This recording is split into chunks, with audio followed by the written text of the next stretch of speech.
マイです。マイです。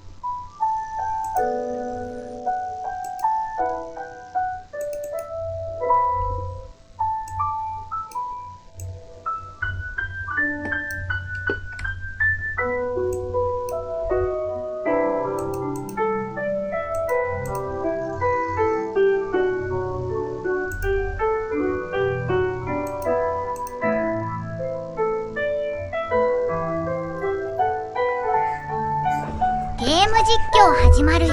今回は3初見実況第1章偵察学校へ英雄伝説王の奇跡 VOL、DION、TSVITA になります。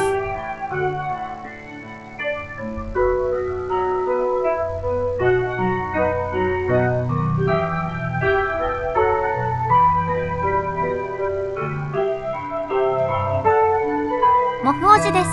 雑談ナレーションは時期関係なしに作成しますので、冬なのに夏の話とかもあったりしたらすみません。そういうものです。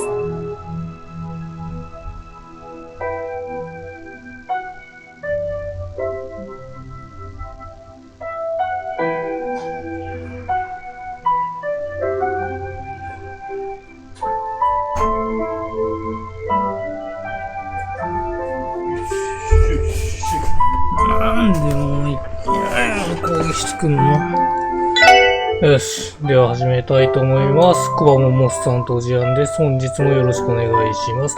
伝説青の奇跡。エボリューション PSB タマンやっていきます。前回は、1章の初めからですね。で、緊急クエが2つあって、で、あと魔獣退治が、手合い魔獣が2つ。で、手合い魔獣1個笑ってる状態ですね。あとの緊急2つあげて1個はオーブメントの、あれですね。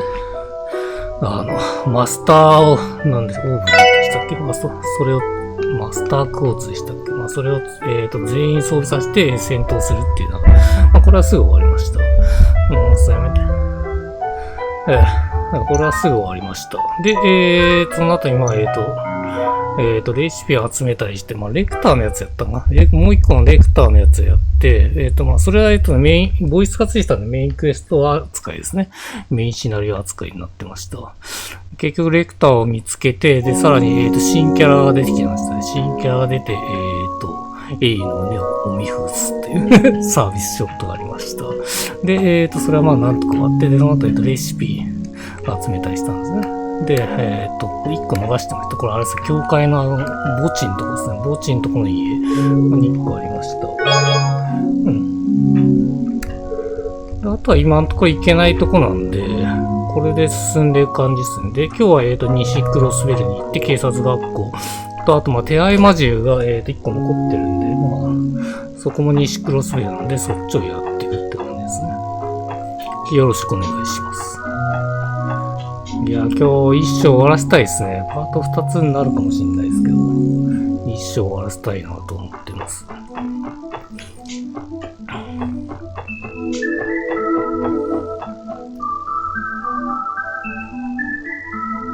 もうね、展開が楽しみですね。全く読めないですからね。オープニングムービー見直しましたけどね、エステルとか普通に出てましたね。エステル、ヨシアと、あとレーンのこの3人コンビでなんかやってるんですよね。もしかしたらリベールのロッチを攻めてるんですかね。普通にちょっとよくわかんないですよね。この BGM 一緒っすね。BGM 好きなんですよね。結局あれとの時と一緒っすね。ゼロの時は成功チャンスです。先頭 BGM はやっぱ青の強いですね。任せて。俺の番だね。BGM がもう良すぎてね、あれっすね。私の番ですね。止まらないっすね、プレイが。そっか。よし。やっ本当に通常戦闘の BGM って大事だなって思いますよね。みんな先に進もう。聞きますもんね。ボスの BGM より聞きますもんね。で、今、CP を貯めておきたいですね。溜まるか。あとまあ、こ行くぞの敵もあれですね。青のキューピッとした初見なんで、まあ、私の番手帳目という感じでやっていくっていう感じですかね。やこれで一安心だねそれ以外はやる必要ないですね。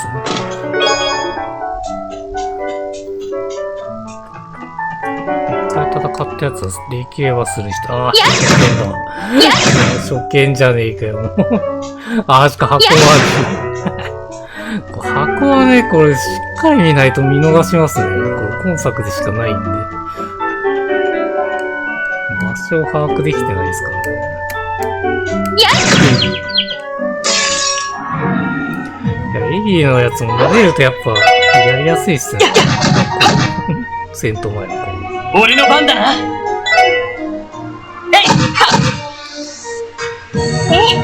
ランディはやりやすいじゃん、ほんと。慣れる。私の番ですね。やこれで一安心ですね。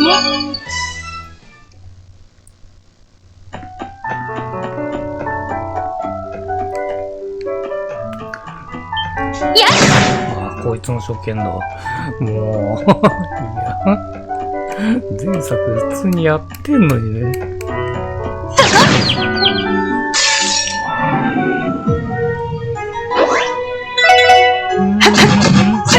来た、全体攻撃。チャンスだ。チャンスだ。畳みかけるぞ。わかった、イエスだ。でや女性キャラが顔の角度を変えるってだけなんですかね。よし、もう大丈夫だ。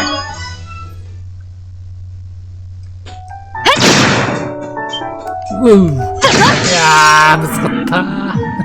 あー、よかった。かっこいい。俺の番だな。い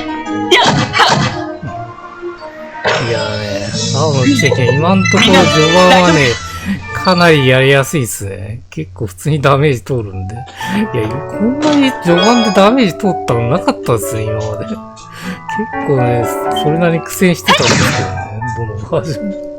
序盤に関してはね。中盤以降になってから比較的やりやすくなった、そういう感じだったんですけどね。こいつは戦った。全体マップは、見れないんですね。はい。やっぱり空の奇跡だけか。あれがあるとかなり便利なんですけどね。行きます。任せてくれ。任せて。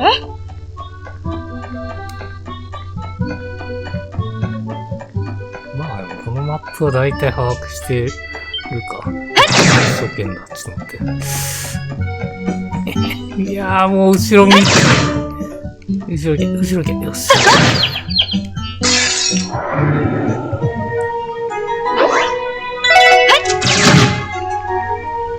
僕の番だ。俺の番だな。よーし。しょい。なんとかなりましたね。うわー、なんだ。やりますか。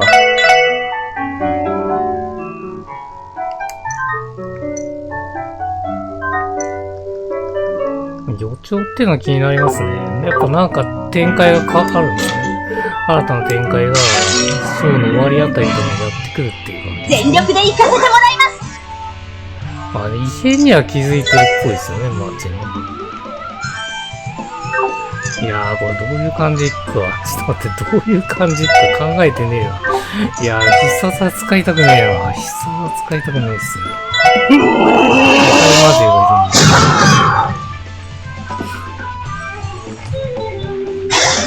い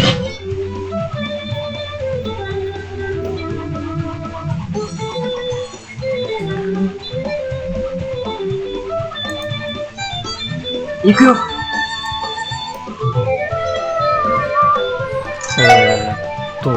荘園、そうですね。こっちしかねえんだよな。まあ、3体入ってるんか。おお。しゅい。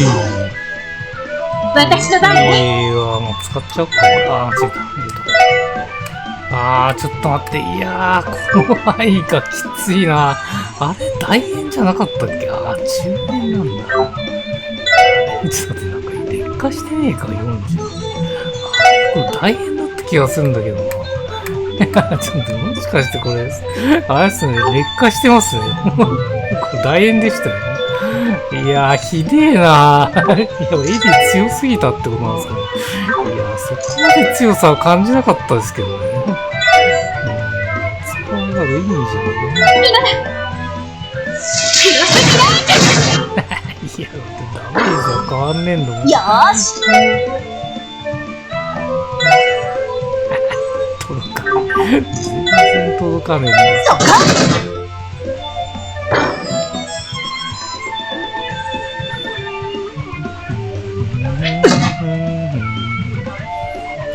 クラウドダメージも少ないんで、全然余裕で。文字ですす。丼物では伝説のスタ丼が好きなのですが近くにないので吉野家のスタミナ超特盛り丼を食べてます。なかなかのデブ食です。やれやれ。おー。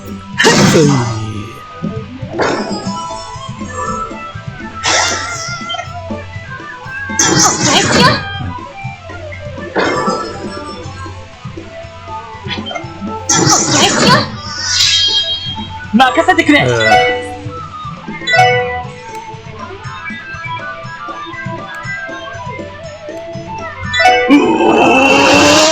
消費する CP を多くして、範囲も狭くして、まあその分通常攻撃を強くしたっていう感じですかね。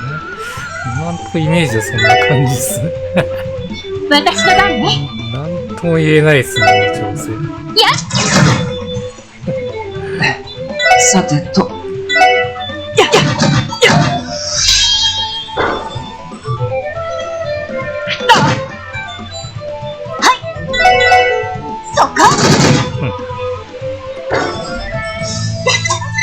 これがみんなの力ですね。なんでラッシュだったんで1回しか攻撃してもらったんだよくわかんないですね。あ、EP1 来ましたね。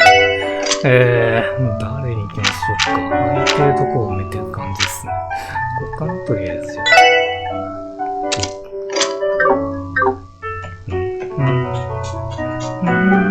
宝箱の位置も変わってますね。なるほど。この辺はやっぱ変化がありますね。こっちにあったもんね、前。ここにあって、高レベルのやつでしたよね。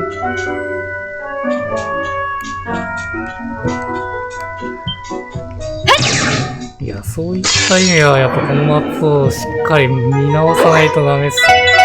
とりあえず宝箱を表示するあのやつを取らないと話になんねえな。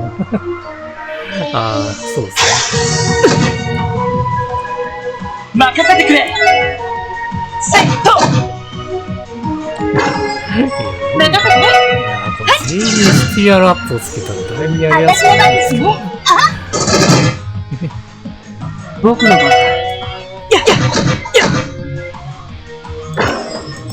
なんだ、その程度かい。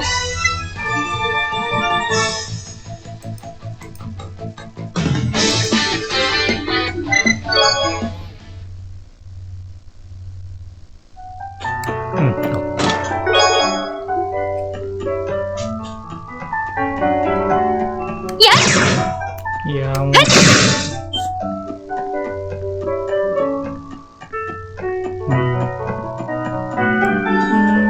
まあ、ここもあるでしょうね。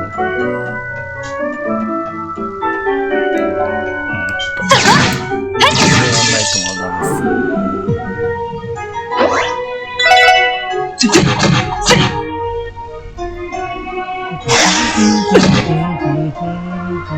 俺の番だな。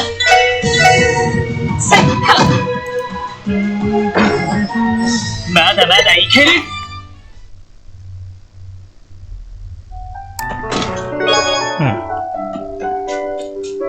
EP チャージ1。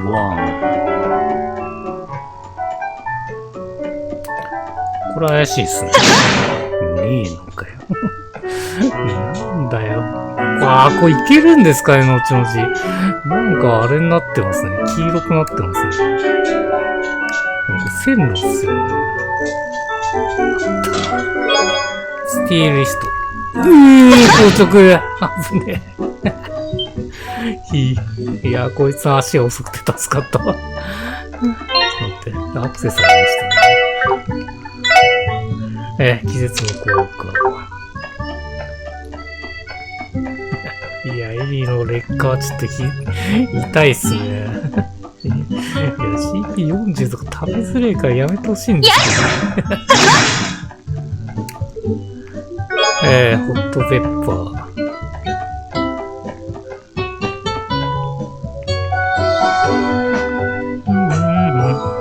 個人的にはエリーよりランディの方が強く感じましたね。ランディもやっぱ劣化してるんでしょうね。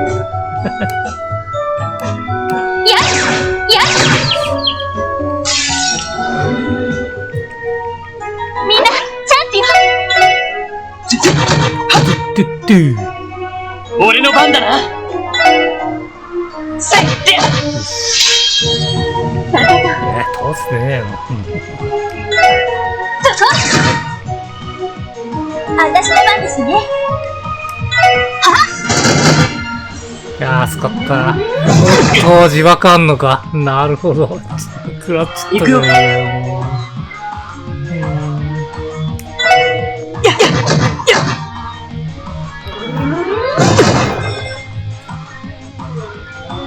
よしえいっと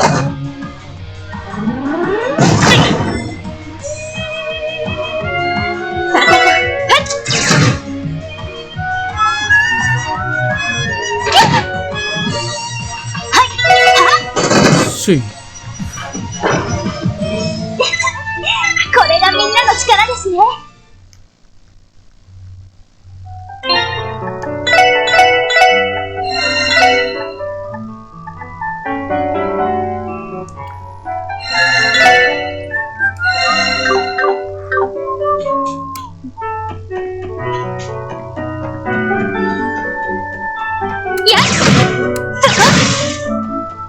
あ、出た。リアだった。いやー、こいつだ。まあいいか、これ初見だわ。さ初見なんだ。あ、かかってきなさい。やれやれ。行きます。そっか。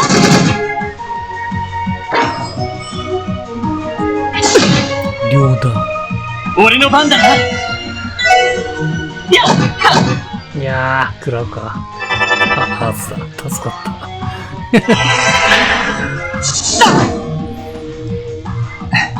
さてとセックスダウンにしよしいらないっすね。せい邪魔でしか見えない。メリットが一切ない。よーし、そっか。これで一安心ですね。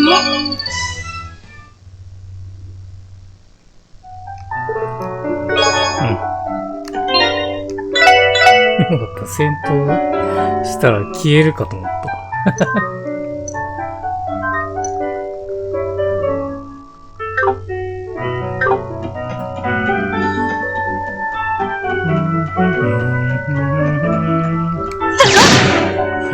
そうそう言ってもおかしくねえんですけど。うわぁ、また宝だよ。もう、これ系多いっすね、今回。いやー、邪魔くせえな、こいつ。邪魔くせえ。倒すか、じゃあ。奇襲成功、チャンスです。行くぞえいっと任せて。やっ。よーし。やー。やれやれ。ドゥドゥドゥ。なんだその程度か。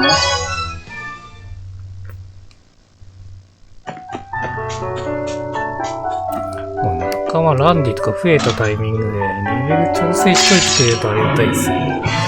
ロイドに調整してくれるとありがたいんだよ。狙い撃つわ。電磁ネット。電磁ネット投射。シェイ。両断で。いや、ちょっと待って、気絶じゃねえか。うぜえ。気絶。いや、わんさか気絶じゃねえかよ。行くよ。いや、うざすぎでしょ、これ。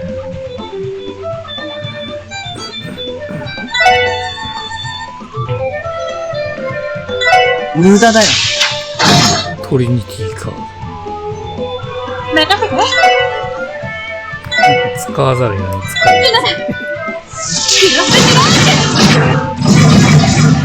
40のダメージじゃねえんだよ。これ1000ぐらい与えてほしいっすね。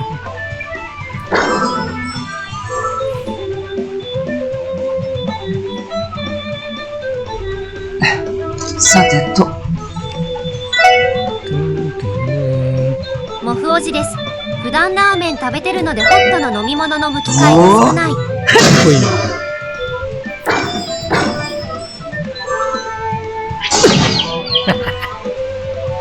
エリーラ気絶耐性があるんですね。ですかね。とりあえず。私の番ね。エリー頑張ってます。今だ。広すぎない。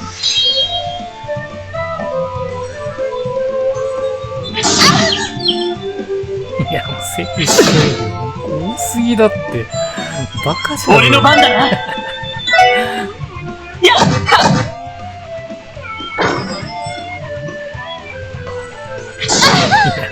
まさあそこ設置するんだよ。マジクソだな、これ。こいつを倒し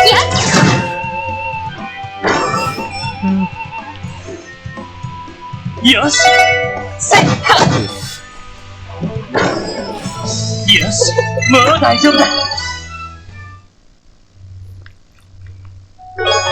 いたずら。何だったっけ、これ。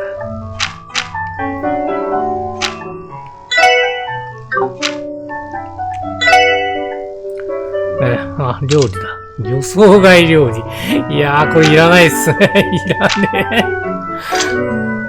あえてつける。まあ、他のが増えてきたら外しましょうか。それ系のクエストが出てきたら、これをそうしたら楽そうですね。前回予想外の料理作るクエストあったもんな。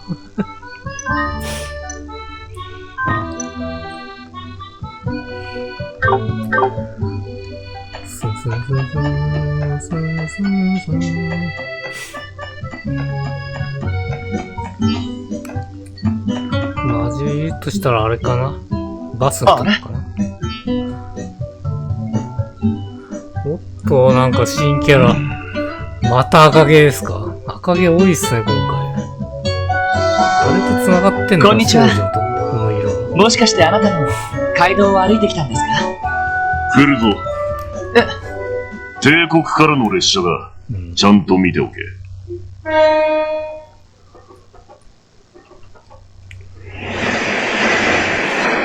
クター関連ってこと、帝国人ってことでいいんですかね。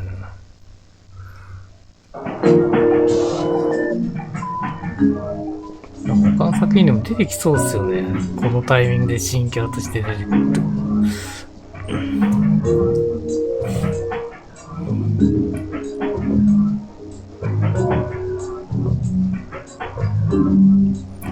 グラサンのやついっぱいいるな。あれ、なんかの勢力ですかね。エレボニアからの大陸横断鉄道の列車ですね。何かおかしなことでも？いや、おかしなことは何もないさ。ところで、そこの小僧。ロイド。今の列車、乗客が何人だいや、そんなの数えてねえよ。え？一応車両の中まで目を配っていただろう。何人だ？答えろ。それは。なんでそんなことがわかるんだ？いや、これは絶対当てるの無理なんで、見るか。DP 上がりますよね。そのレベルだと思いますけどね。当てたら当てたって当てた用のセリフが出るんだと思います。持ってなかったんですけど。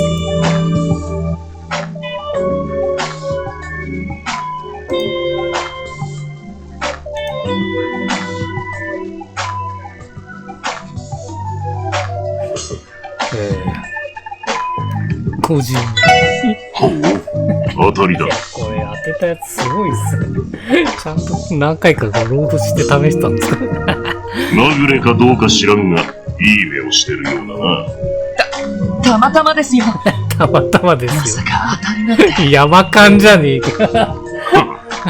せいぜい目は鍛えておけ。漫然と眺めるな。状況そのものを俯瞰しろ。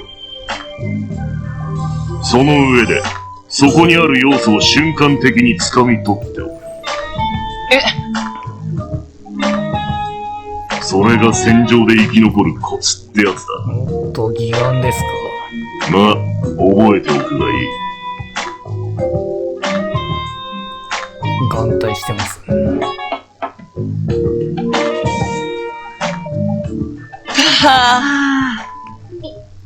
一体何者？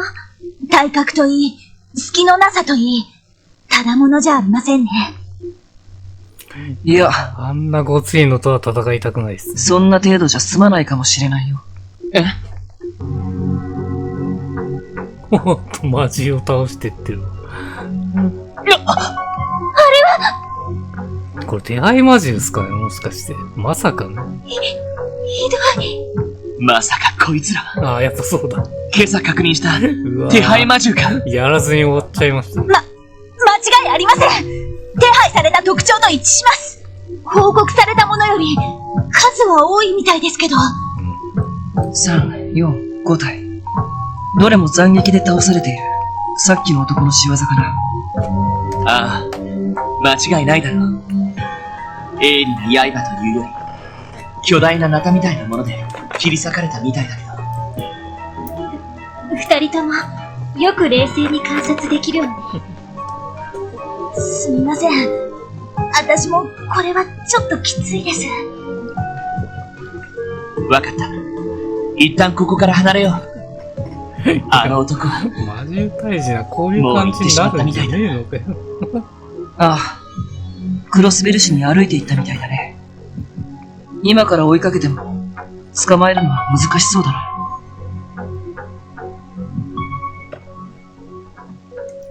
まあ、戦うことになりそうですよね。クエスト西クロスウェル街道の手配マジが途中で強制終了消滅しました。いや、こんなんだってどうしようもできないじゃん、これ。これどうやって OK 出んの？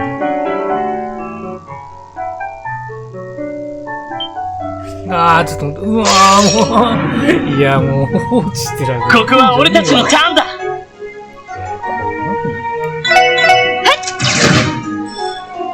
行くよ。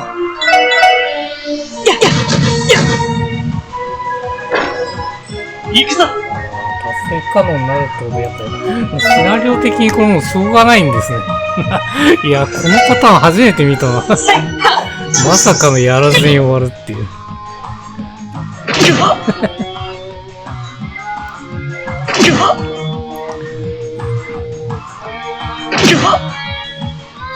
ーし。そこ。さてと、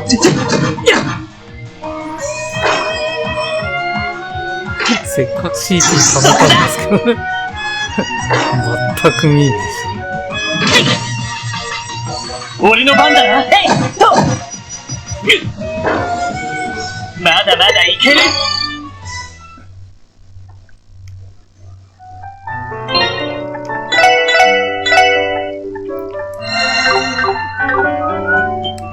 やーもういるんかよ。何体溜まって負けられない。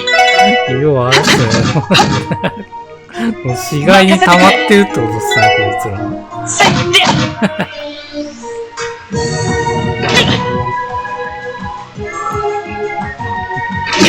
いいっすね。よーし。固まってくれる。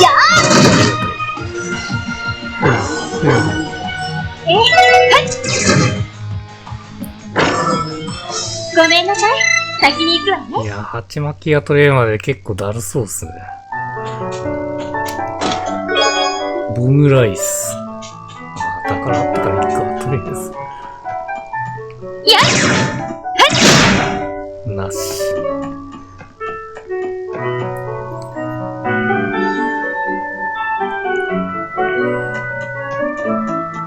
さあ、門とか行った方がいいんですかね。行ってみるか。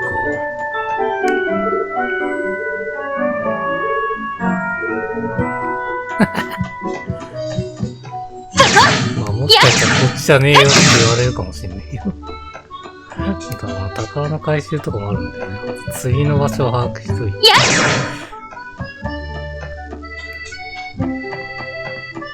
うん、やっぱいけないですね。衣装は短めに設定されてるって流れか。こ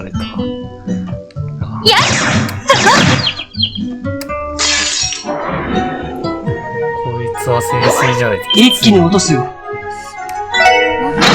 一気に行くよ。了解。失礼します。エピソードはおまけです。語り会がありますよ。いや、久々に見たな、この羊。いや、ゼロの地域出てこなかったっすよ、こい任せてくれ。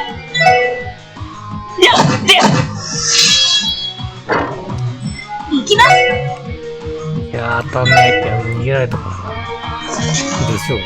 よーしやーこの調子で行きましょう。倒したから、登録はされてると思うんだよな。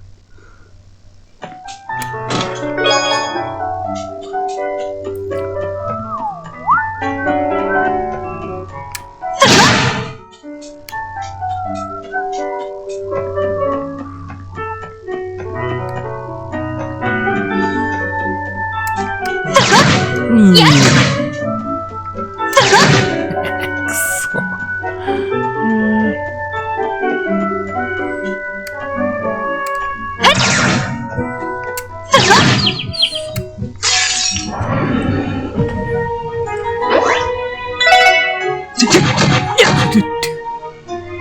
俺の番だな。セット。みんな大丈夫か。うん。今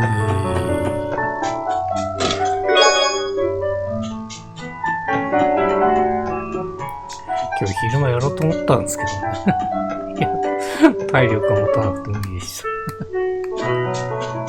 というわけで、なんだかんだ言って着きました。CPS、クロスベルポリススクール。さすがにボスはねえと思うんだよな。まだね。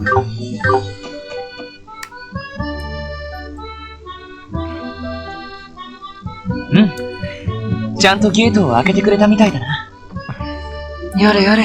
やっと着いたか。ここから先が警察学校でいいのよね。ああ。この先には、舗装された森林道が続いているんだ。そうされてる。道なりにしばらく進めば、警察学校の玄関に到着しますね。なるほど。ま、迎えも来ないみたいだし、とっとと行くとしようか。いや、その森林道敵出んじゃねえの。ダメだ。どうもさっきの男が気になる。強烈すぎましたからね。あの予兆の一つなんですよ。でも、課長の用事にも応えないといけないし。なんだったら、二手に分かれる。二手に分かれる。このまま警察学校に行く組と、クロスベル市に戻る組か。それもありかもしれないね。いや、このメンバーで二手に分かれるのは早すぎる。ただ念のため、捜査一課には連絡しておこう。なるほど。いいかもしれないわね。クロスベル警察、捜査一課です。エマさん、先ほどはどうも。バーニングス捜査官。どうしました？先ほどの件について進展が？いえ、それとは別件です。実は、街道で遭遇した、将棋の、大男について説明した。赤眼かな。赤毛で赤眼の異常。年齢は40代くらいですか。車や鉄道、飛行船を使わずに徒歩で街道を通ってくるなんて。わかりました。こちらも気をつけておきます。そちらはセネゲイ課長の要件を果たしてくるといいでしょう。はい、お願いします。一家のお姉さんに連絡がついたみたいだね。ああ、これで少しは安心だろう。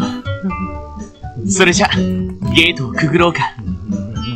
ええ、行きましょう。本当に何が起きるか了解しました。今作は。前作で綺麗にまとまったんじゃねえのかよっていう感じですね。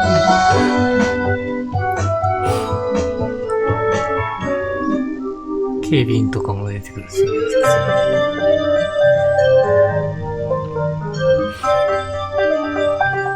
やっぱ男女になってんじゃねえか。宝置いてあるよ。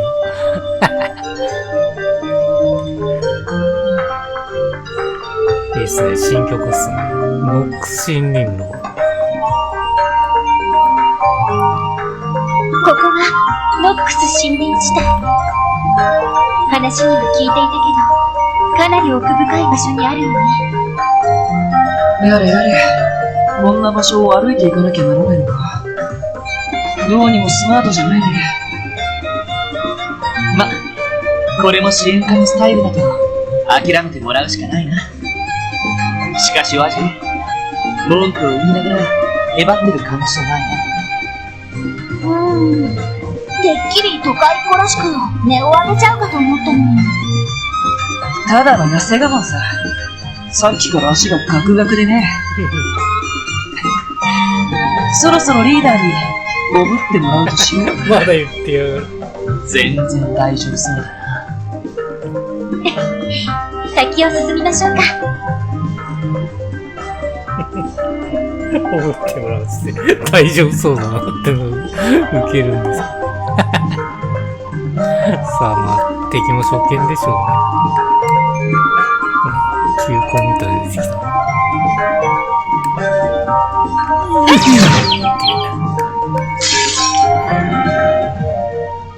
奇襲成功！チャンスです！これは戦ったことねえな。任せて！そこ！さあ、先を急ぎましょう。新モンスターを何匹かちゃんとデザインしてるんでしょうね。そう。ほぼほぼ今までの使い回しですけど。まあ、その分開発期間を短くしてるんで、全然ありですね。ドラクエとかもそうですし、ね。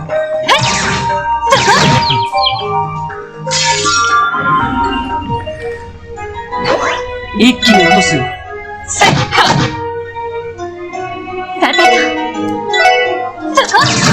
とかはね、もうしっかりデザイン変えてくるからね、その開発期間かかるんですよね。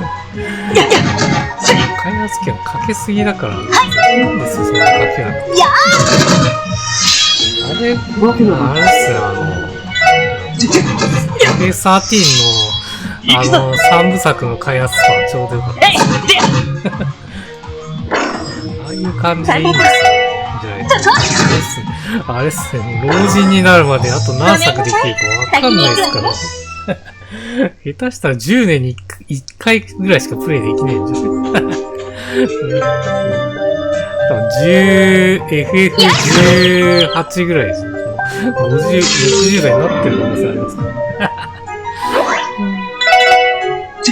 その間に英雄伝説は何作できるかって思いますよね。やっと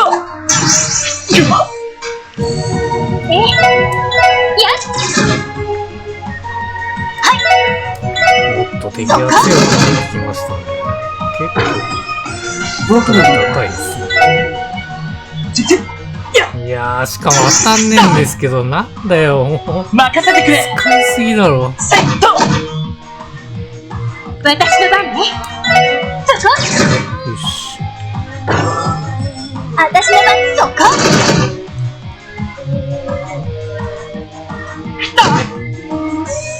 行くよ。行くぞ。やっみんな、大丈夫か？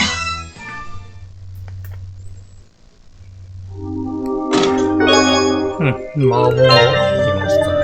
青は嬉しいな。青は素直に嬉しい。回復。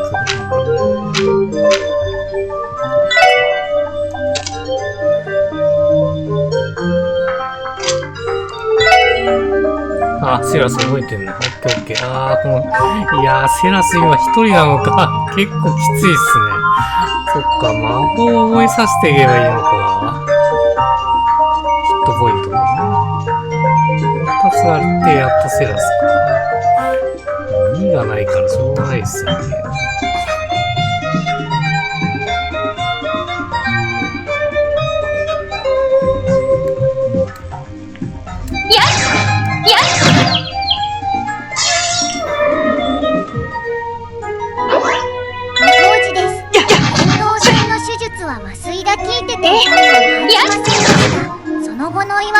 俺の番だな。覚えています。大人になってからこの手の手術はしたくないですね。迎撃完了。みんな先に進もう。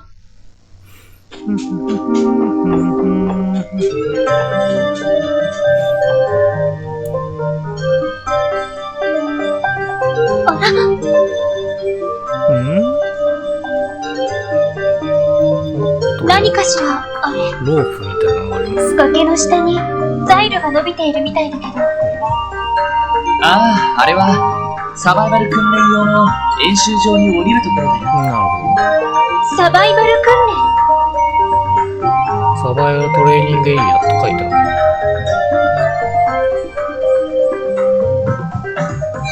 この下は樹海になっていて、視界も悪く獣道しかありません。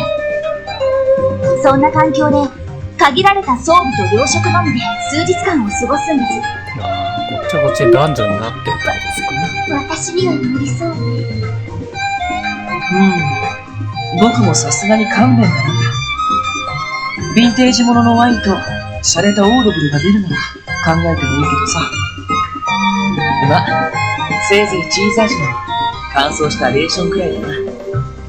俺も捜査官試験のためにサバイバル訓練は受けたけど、正直かなりきつい訓練だったよ。そういえばランディ先輩、ここで訓練をやってるんでしょうか？そうか、可能性はあるかもしれないな。他の演習場でやってる可能性もあるけど、確か彼操られた警備隊員のリハビリに付き合ってるんだっけ？ええ、新しい警備隊司令の要請だね。早く訓練が終わって戻ってくれるといいんだけど。新しい警備隊司令ってそうなこと言ってるんですかね。そうだな。確か昇格してましたよ。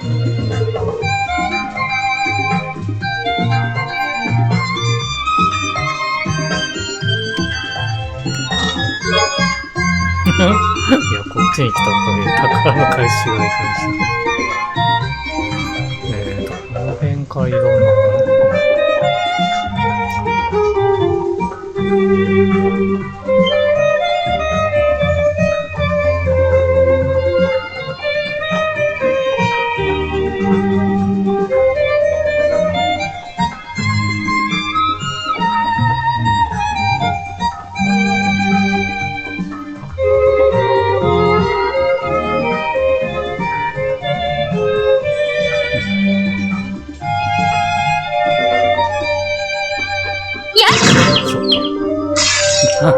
人参みたいにできましたね。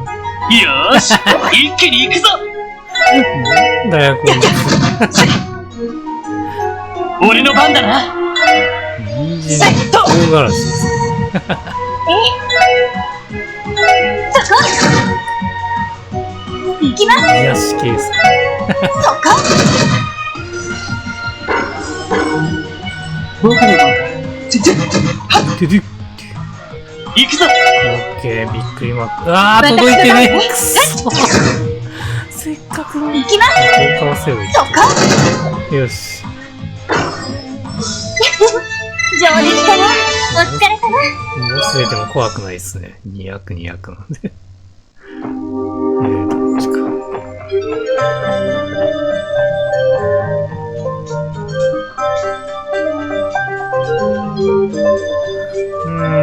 どっちが正解だ？どっちが正解だ？わかんねえぞ。いや、こっちが普通の街道だと、繋がってんのか。まあ、宝がありそうですね。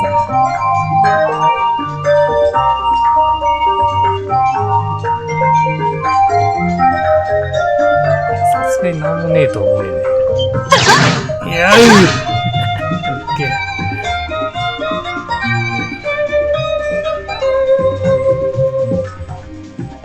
ないんですけど。まさかのなんもなしく、あったあった。いや、これやんねえと邪魔だな。邪魔っすね。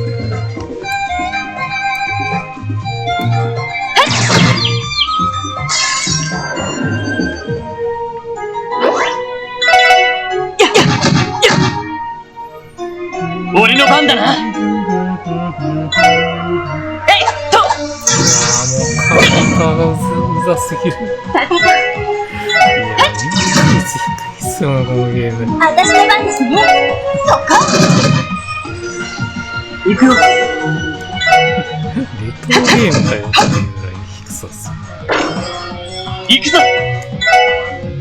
セット。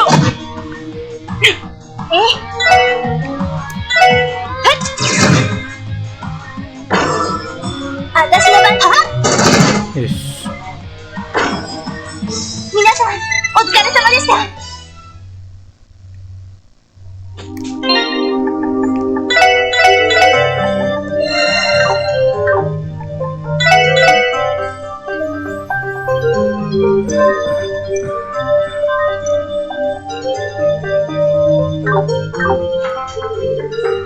レベル100出ました。ちょっと戻ってきましょうか。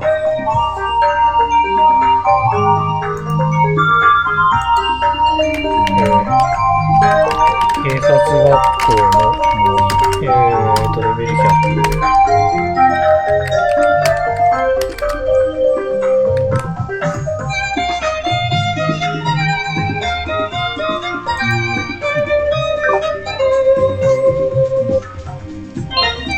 100はさすがに無理ですね。50さ開いてんじゃねえ。いや、そんだけレベル上がるってことか、今作で。50ですよね。5ぐらいから始まって、50まで、100まで行くのかよっていう。速攻で蹴りをつける。行きます。前作は、44まで行きましたね。44まで行って、ラスボスはそんな強くなかったっすね。ラストダンジョンで、俺の番だな。結構普通にレベル上がったんで、やっぱそれがでかかったっすか。サードはしんどかったっすね、サードは。甘いな。サードレベル7サーぐらいあったんで、かなりしんどかったっすね。行くよ。143でいって、よし。 150のボスですか。セット。そりゃしんどいよね。しかも、めちゃくちゃ高かったしね、ラスボス。行きます。そっか。10万とかでしたっけ、確か。やれやれ。15万やりすぎだろっていうぐらい言ったら。俺の番だな。やっぱゼロの奇跡可愛く感じますね。まだまだいける。ゼロの奇跡はだいたい4、5万ぐらいだと思うんで。で、まあ、青の奇跡は10万か。10万ぐらいありそうですね。ラスボス。可能性としては。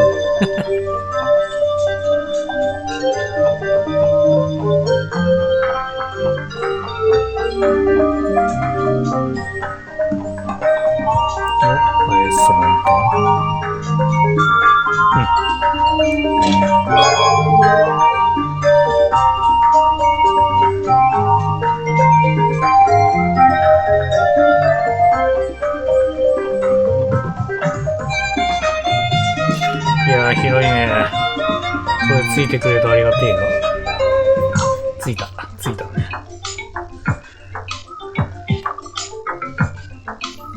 確かに学校になってる感じなんだ。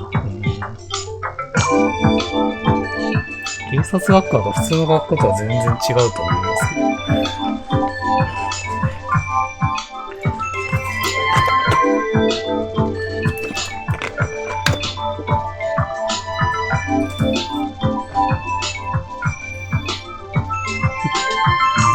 イメージはね、脱走ができない学校で。さてと、ここが警察学校の墨付きで多分ね、通う。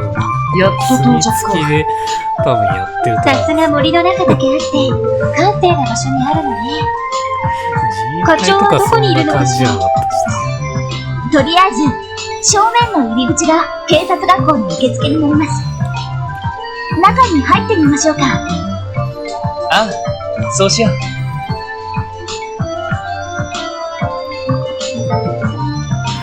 恋愛ができないですよ。おっさん、男ばっかモフ王子まあ、です。この私作品はの分身多分ね、はヒグマです。結構男女半々ぐらいでいそうな気がしますね。現実はそう甘くないですけど。あら、そっちの建物は？ああ、拘置所だよ。拘置所。警察学校の隣の敷地に併設されているんだ。それじゃあアーネストさんはこちらの方に。アーネストいるか。ああ、ダドリーさんたちが収監したばかりのはずだ。面会を申請すれば会えるかもしれないけど。エリア会いたいのか。やめてやめておく。ひどい目に遭ったみたいだし、今は自分を見つめ直す時間が必要だと思うから、いずれ機会を見ておじい様と訪ねてみるわ。そうか。それがいいかもしれないな。なんかいろいろあるみたいだね。私も詳しくは知らないけど。まあ、賞金戻ってはいいですけどね。時間が経ってね。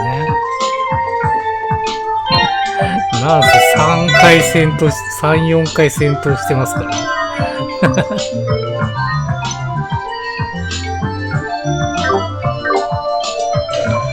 まあでもあいつもまともになりましたもんね、あの秘書も。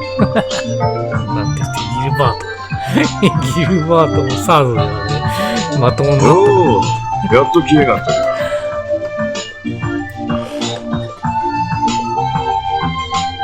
ロイド君、ノエル総長、しばらくぶりだね。ただいま到着しました。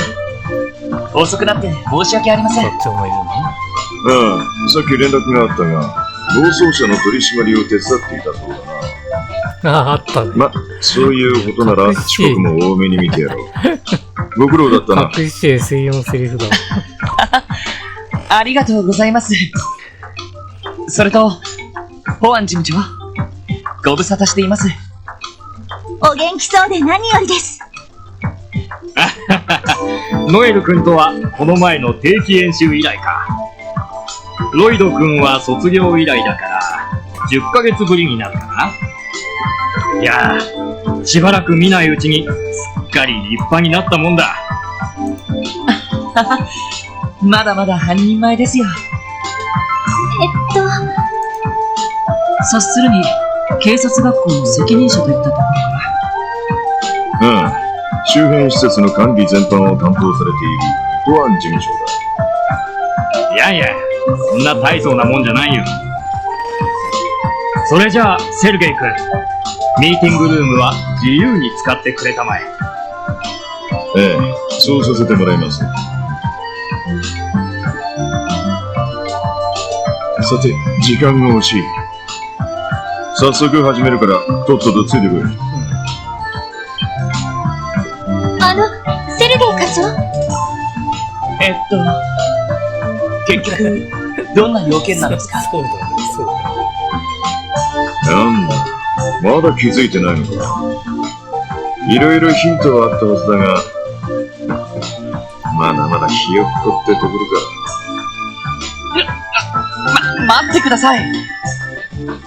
いろいろなヒント。ヒントいや、この場所にいや、推理すんの俺たちを呼ぶ意味。推理すんのかよ。もしかして。もしかして選択肢。やっぱりそうですね。ヒント。なんだろう、ヒントって。いや、捜査官試験の講習とは思えないっすね。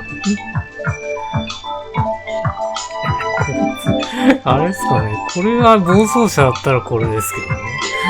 動力ネット技術の講習、意味がわかんねえ。あ、オーブメントのやつで関連してんのかな。確かにここにも動力ネットが引かれている違うんだ。お前らにそれをさせるなら財団の事務所あたりに行かせるさ。答えは交通基本法の講習だ。だから暴走車なんだ。あれだったんだ。ということは、もしかして、ああ、この度特務支援課に動力車が支給されることにそういうことか。これを機に交通法のイロハを頭にああ、これ移叩き込んで動が便利になるってことだ。ああ、いいっすね。いいっすね。なるほど。このタイミングでこれをゲットできるのか。以上が動力車を扱う上で最低限覚えておく交通基本法だ。一応頭に叩き込んだか？なんとか。やれやれ。こんなところで授業が待っているとはね。でも、思ったよりも簡単なルールしかないんですね。さっきの暴走車の事件みたいに、外国人への罰則が弱い面ももちろんありますけど、この先、動力車が増えてきたら、これだけでは対処できなさそうな気がするんですが。そいつは今後の課題だな。自家用動力車が普及し始めてからまだ10年と経っていない。いずれより厳密なルールが求められることになるだろう。外国人への罰則などに関してはな。今だと、役所に申請すれば簡単に運転免許が交付されるわけですけど、確か試験制度の導入も検討されているんですよね。ああ、そうなった場合は各種講習に実務試験も入ってくるだろう。ま、とりあえず今日のところは基本のルールを叩き込んでおく。実際の運転はノエル、お前にやってもらおう。ノエルが運転する。はい、了解しました。ああ、そうか。そうか運んでましたもん。ノエルは当然、動力車を運転できるんだ。運転してましたもん。前作。警備隊車両をあれだけ自在に運転できるくらいだものね。へえ、そうなんだ。入隊して以来、指令に叩き込まれたから。よし、それじゃあ早速お前らに動力車を支給する。外に用意してやるからついてこい。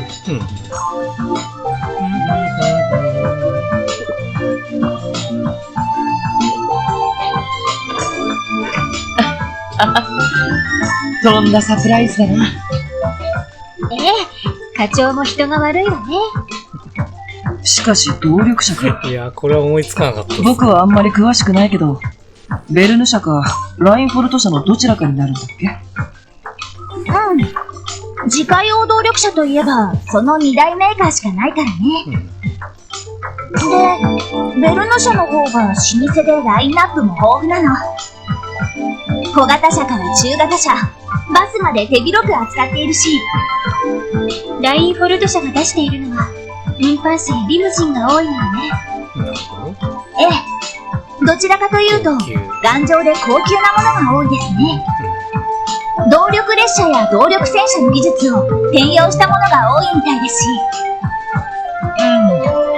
いきなりで実感がなかったけど、ちょっとドキドキしてきたな。よし、見に行ってみよう。動力車バトルみたいなのあるかもしれないですね。前作のサイドのムービーみたいな感じが。もしかしたらあるかもしれないですね。ただまあ操作するのノエルなんで、もうノエルに頑張ってもらうしかないですね。一緒かな？一緒っすね。い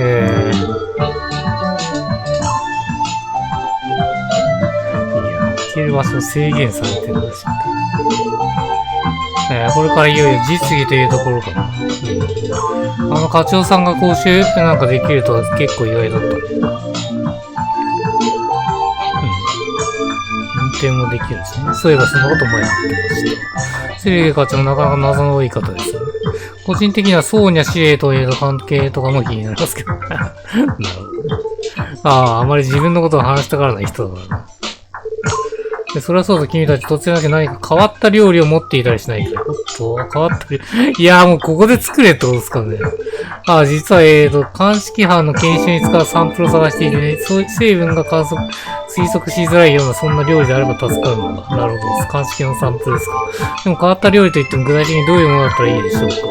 もうね、クロスウェイ警察の鑑識班といえば高度な分析設備で有名だし、料理の専門家でもない私たちがお役に立てるのだ。固く考える必要はない。いや、素材さえ売ってくれればなんとかするぜ。普通に料理をしているだけで見通しなかったものができちゃうことだし、確かに時々妙な化学反応みたいなのが起きると大丈夫。ノエルにはしっかりと装備してますから。もうなんとか用意できる当てがあるみたいだな。それならぜひ君たちにお願いしよう。いつでもいいからそんな料理を手に入れたら私のところに持ってきてくれたまえ。わかりました。そうだな、代わりと言ったらなんだ、君たちこの本をあげ、おっと来たね。来た。これだ。これ集めるパターンの本作だ。前作の闇医者のやつか。時間あるときは読書でもして日頃の使いを癒すという。ありがとうございます。なるほど。ここに来たときにこれをやってるっていうのは。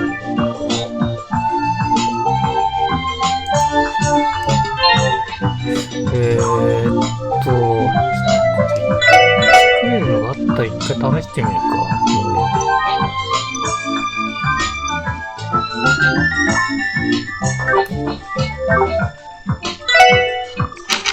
でも材料、あるね。材料あるな。これは無理そうですね。いや、これ、手で作れるのきついっすね。ちょっとノエルに作ってもらおうか。なんとかなりそうかな。すごい。上出来かな。成功してんじゃねなんとかなりそうかな。上出来かな。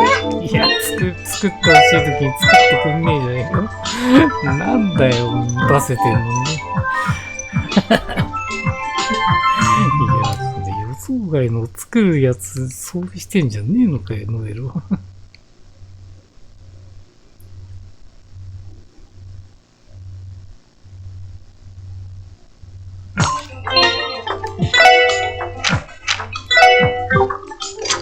いや、持ってんじゃねえや。そうね。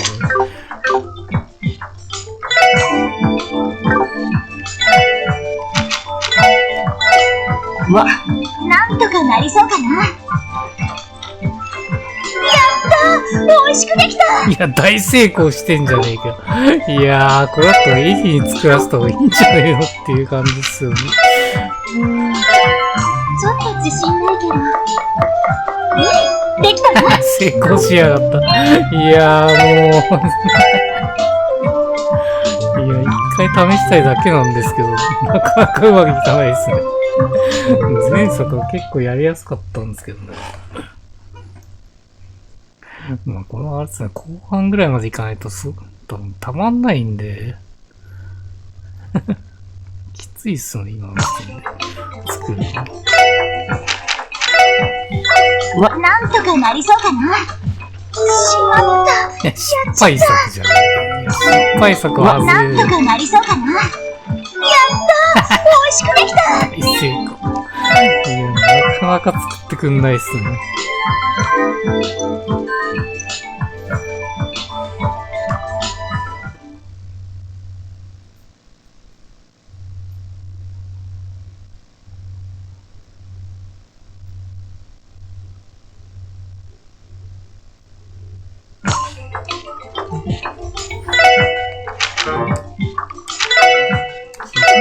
なんとかなりそうかな。料理がうまいんですかね。やったー、美味しくできた。料理が普通にエリーと違ってうまいんでしょうね。上出来かな。いや、ダメだ。いやー、ちょっと、エリーに持たせるか、しょうがないんで。ダメだ、こりゃ。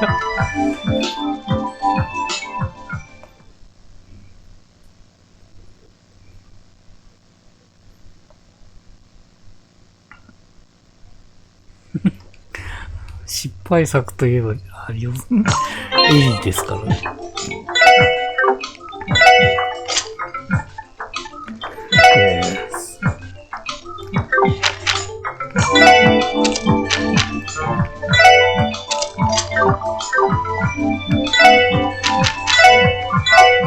ちょっと自信ないけど。ごめんなさい。いや、外しやがった。ちょっと自信ないけど。いいかしら。来た。できました。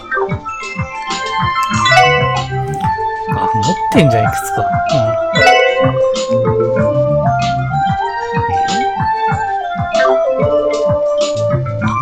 全部渡してけってこっちですかね。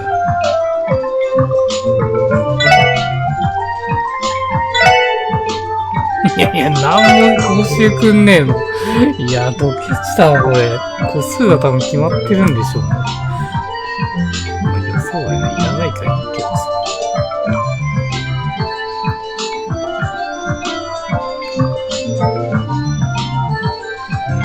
外で待ってるって言ってましたね。これか。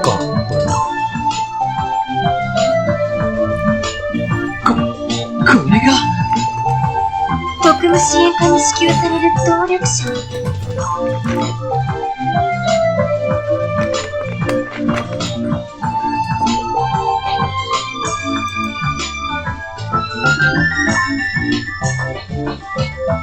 へえ、悪くないデザインだね。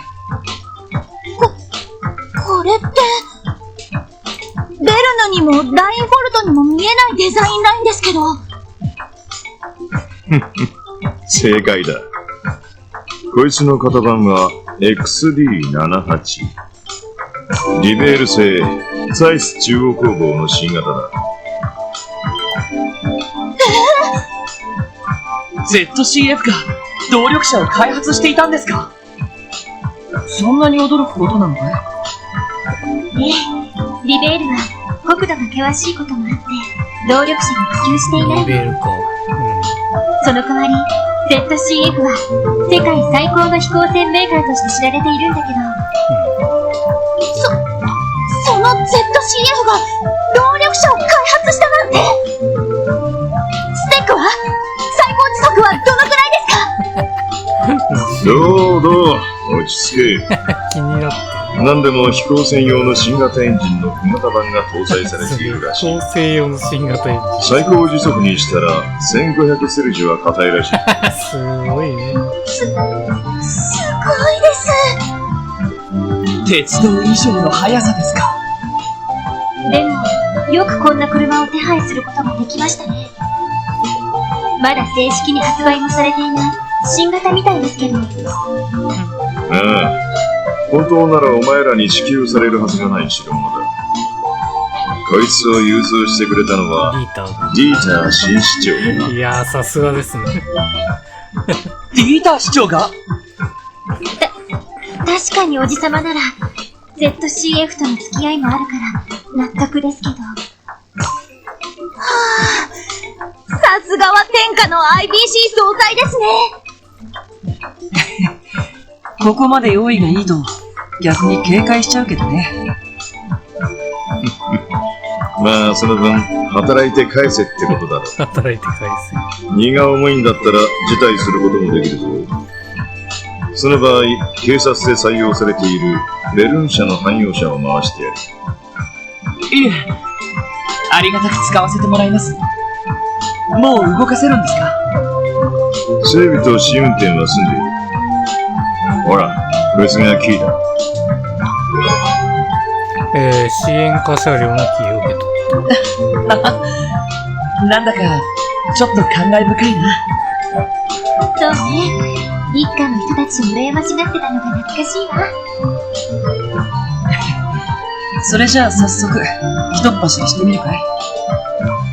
ああ、せっかくだから、これでクロスベル市に戻ろう。ノエル、運転をお願いできるか？ええ、お任せください。そんじゃ俺も便乗させてもらうとするか。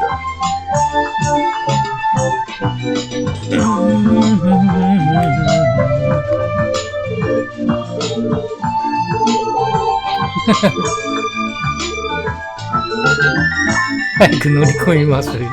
ノリノリっす。ノエルはノリノリです。まあ操作するのはあくまでノエルですからね。よし、行くか。よしどこに行こうかな。ああ、自由に行けんだ。まあ、とりあえずクロスウェイに行くって流れになるのか。まあ、それ以外行けなさそうですね。そうですね。マークがつくのか。なるほどね。さあ、行くぞ。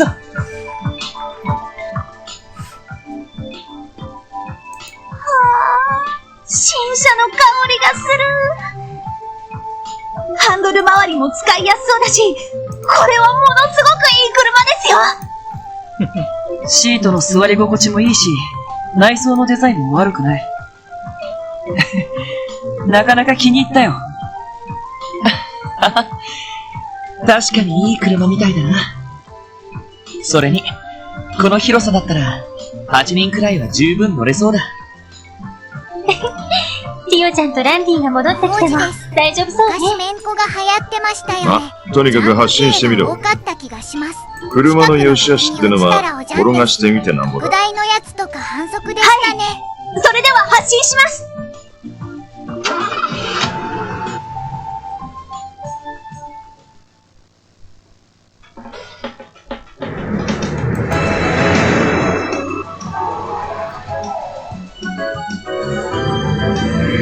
最初ぐらいですよ、こういうイベントが出るの。い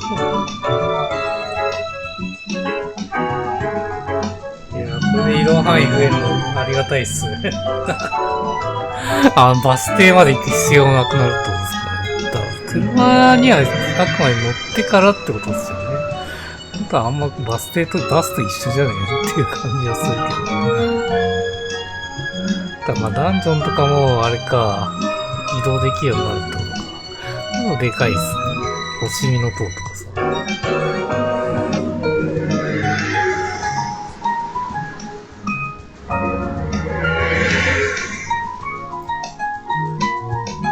総員とかは狭いから無理でしょ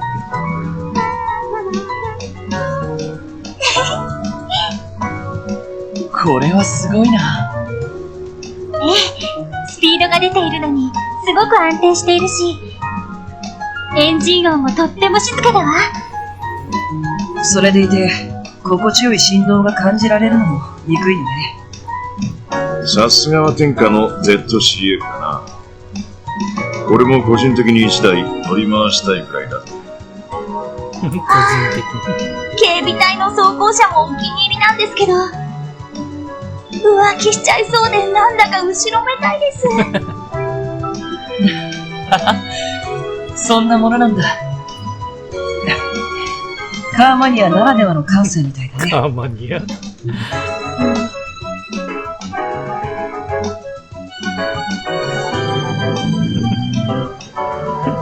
さかこんなノリノリになると思わなかった、ノエさん。い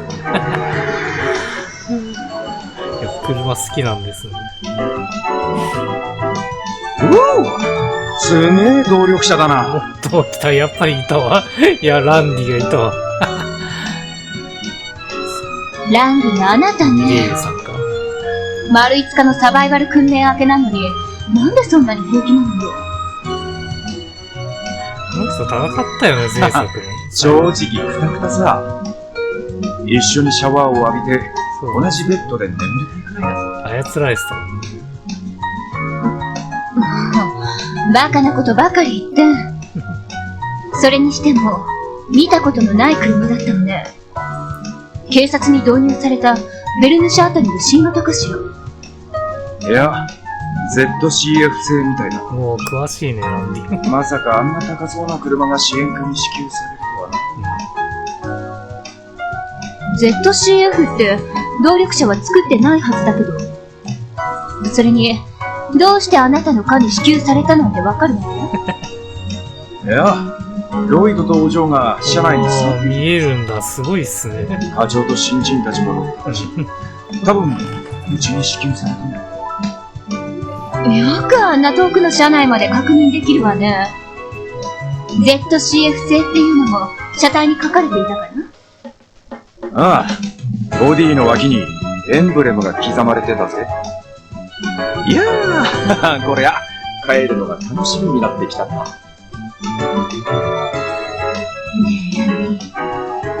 やっぱりこのまま警備隊に戻ってこない？ヒートのタイム。だってあなたの能力はどう考えても軍隊向きだし、それにライフルだって今回の訓練ではちゃんと模擬弾を使った演習だからな。実戦じゃ使い物にならねえのは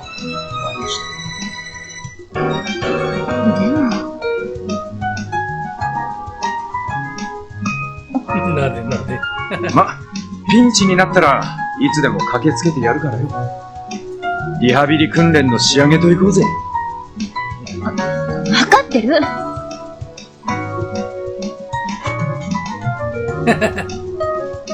遅い！いつまでグズグズしている！急に。あと10分で全員登ってこないともう半日延長するわよ。イエーイエスマム。ド S じゃねえ。もう蛇は嫌だ。ダラダラするな。迅速かつ安全に登れ。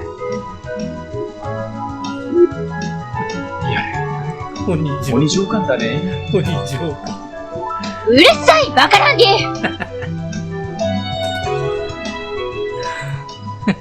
ランディのこと好きなんでしょうけど。いや、まあ、ランディやっぱ支援会戻ってきますよね。居心地良さそうですもんね、支援会。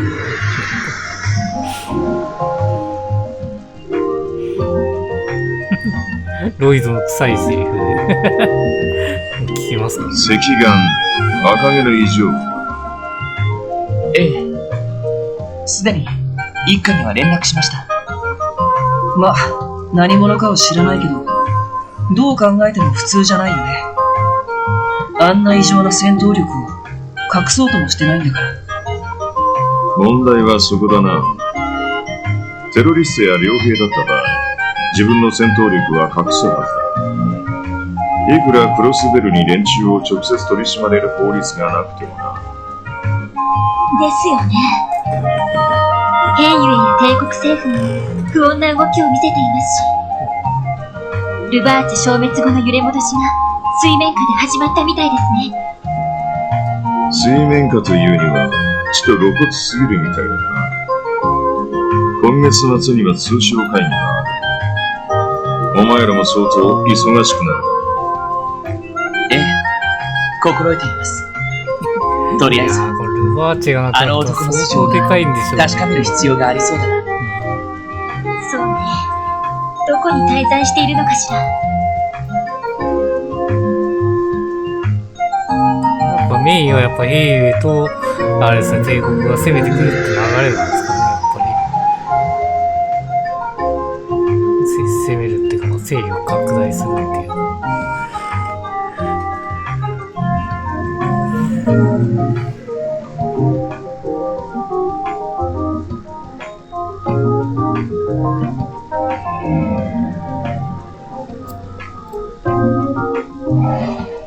これどこに止めるの？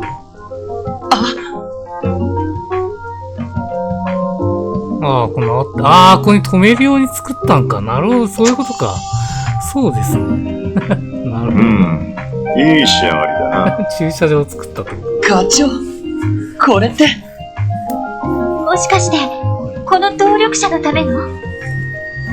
ああ、スロープ化と駐車スペースの増設工事だ。ああ、これがヒントになる。予算は一応警察本部から分取ってきた。気づかねえよ。いいですね。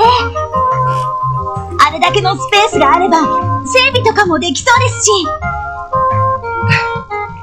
動力車のある生活か。なかなか潤いがありそうだね。キーヤが飛び上がって喜びそうだな。うわー、なにこれ。綺麗な車。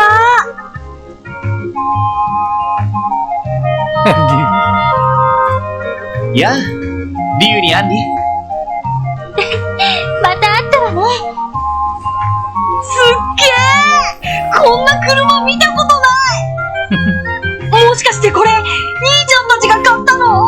こういうの輝きますね。そんなわけないって。でも一応、支援課で使えることになったんだ。本当ですか？兄ちゃんたち、いつの間にそんな出世したんだよ。いや、別に出世したわけじゃないんだけど。そういえば、今日はキーヤと一緒じゃないのか？ひょっとして、ももちゃんと一緒かしら。いや、わかんねえけど。日曜学校から一緒に戻ってきたわけじゃねえし。そうなのか？キーヤちゃん、マーブル先生に用事があるって残ったんです。ひょっとしたらまだ大聖堂にいるのかも。そうなのか？どうしたのかしら。やれやれ。相変わらず過保護だね。よっぽどキーヤちゃんが可愛くて仕方ないんですね。 X 日動いやツイートするようにしましたので、そんなことはないと思うけどそちらで確認していただいても OK です。保護者として常識の範囲よ。そんなに心配なら大聖堂に迎えに行ったらどうだ。せっかく足もあることだしな。それもそうですね。ロエルさん、お願いできる？お安いご用です。何？キーヤを迎えに行くの？俺も一緒に乗せてくれよ。何乗りだよ、これ、そもちょっとリュウ、おじさんに早く帰ってこいって言われてたんじゃないの？そうだった。今日は珍しく姉ちゃんが帰ってるんだよな。だったら早く帰ってやらなくっちゃな。また今度、二人とも乗せるからさ。絶対だからな。乗せるからさ。それじゃあ僕たち、これで失礼します。気をつけて帰ってね。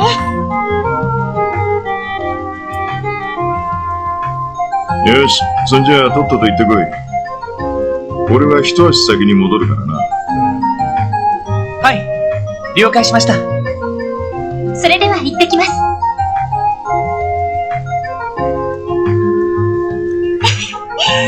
それじゃあ、大聖堂に向かいましょうか。ここからだと、中央広場から歓楽街方面に抜けますね。わかった。お願いするよ。キーヤが驚く顔が目に浮かぶな。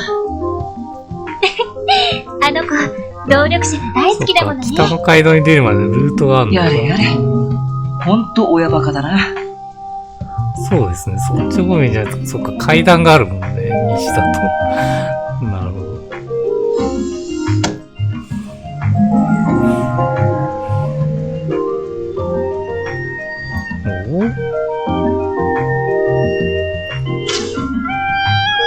おっと、リースが来た。リース来ましたね。やっぱりリースは滞在するんだ。君はやっぱアルタイヤにまだいるってことですよね。ぐるる。ぐるるが気になりましたけど。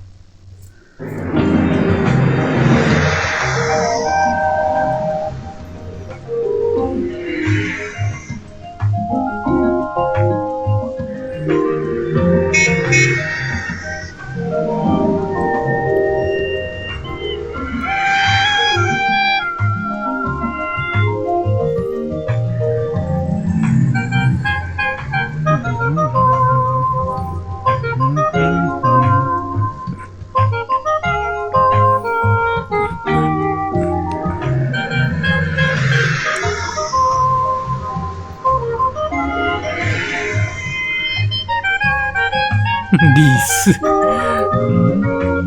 ベル議長のとこ行こうとしてるよ。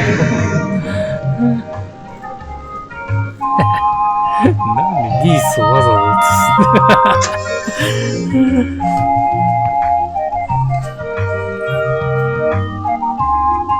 すさてと、キアはまだいるのかな？とにかく、日曜学校の教室に行ってみましょう。やれやれ。まさか教会に僕が来ることになるなんて。ワジ君って礼拝とか全然行ってなさそうだもんね。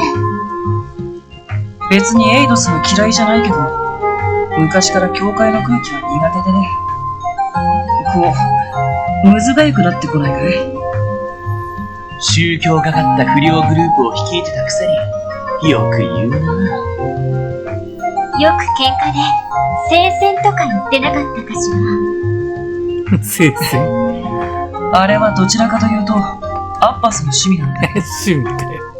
あ、リース。リースだ。あら？そっか、初見か。突然すみません。クロスベル大聖堂というのは、こちらでよろしいのでしょうか？大聖堂に向かってんのか。ああ、はい。そうですけど。大きなトランクだな。なんか聖杯騎士のあれか隠してるからいいのか。リースさん？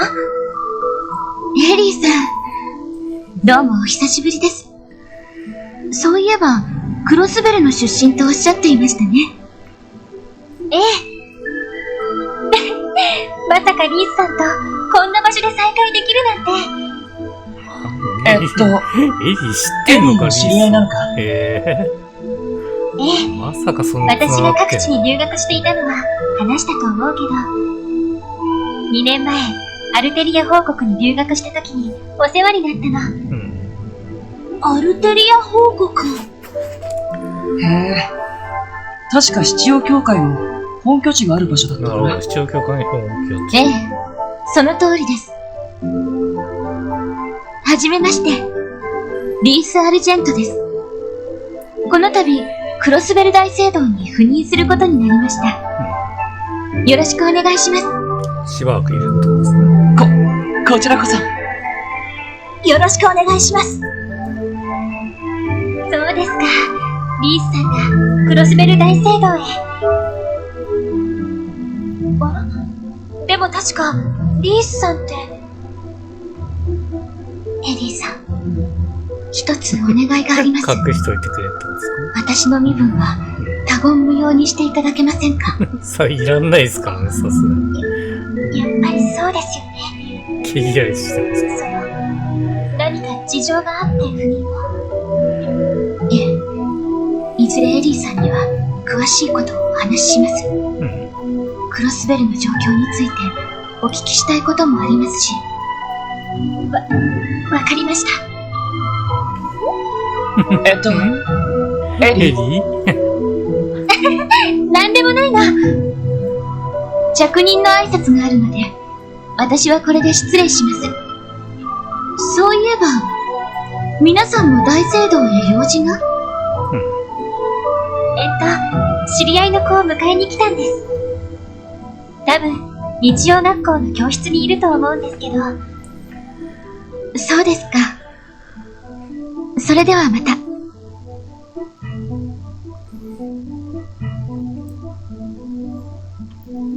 何か独特の雰囲気を持ったシスターさんだったな。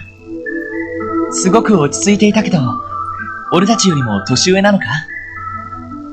私の一つ上だったから、19歳のはずよ。ケビンと同じぐらいです。アルテリアに滞在していた時に、たまたま知り合って、いろいろと美味しいお店に連れて行ってくれたわ。美味しいお店ですか？ああ見えて、食べることが大好きな人なの。クロスベルに来たんだったら、いい店を紹介しなくちゃ。ああ、そうですね。そういう性格でした。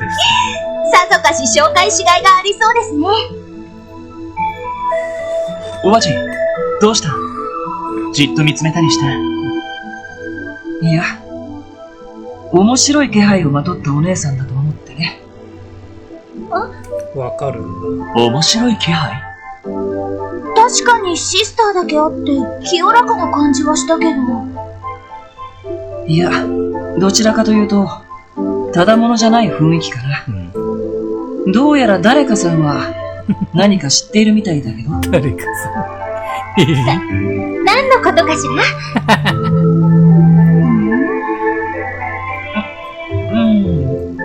まあいいや。そろそろ日が暮れる。早くキーヤを迎えに行こう。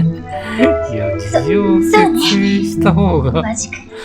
多分すぎるわ。うまくいくと思うんです。隠した方がかなりややこしくなりそうですけども。ちなみにこの時点では、乗れないから迎えに行けようと。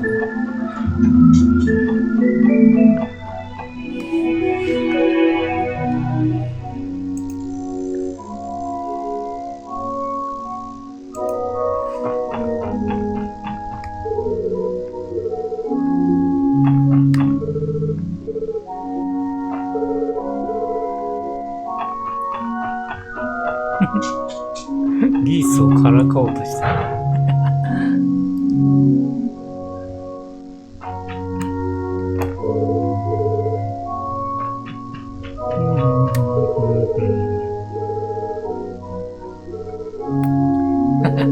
そうですね、パン屋寄ってたもんね。なるほど。モフ王子です。昔は攻略本必須でしたが今は攻略サイトがあるから本当に買わなくなりましたね。コード入力目当てのぐらいですかね。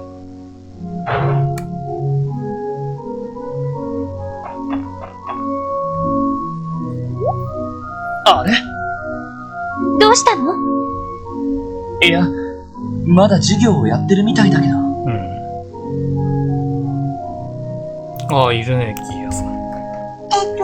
心式がこうなってこうなるから。はい、答えは512平方セルツです。おー！はい、正解です。式の展開がユニークでしたけど、今自分で考えたのですか？こっちのやり方の方がなんとなく気持ちよかったから。キーヤ間違ってた？いえいえ、とても素晴らしい解放でした。皆さん、公式というのはあくまで正解を導き出すための指針の一つでしかありません。時には工夫して楽しみながら問題に挑戦してみてください。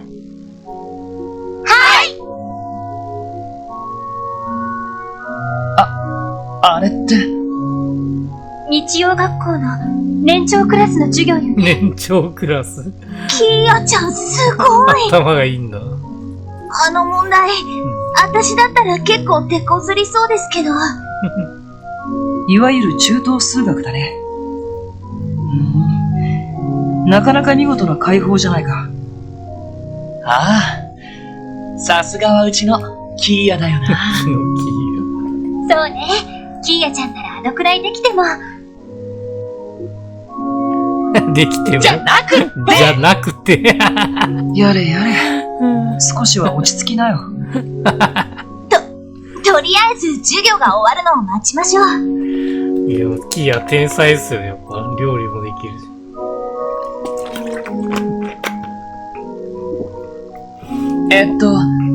キーヤ？あら、あなたたち。あれれ、みんなどうしたの？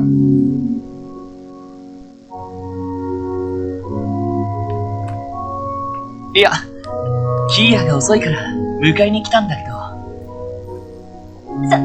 それよりキーヤちゃん、どうして年長クラスの授業を？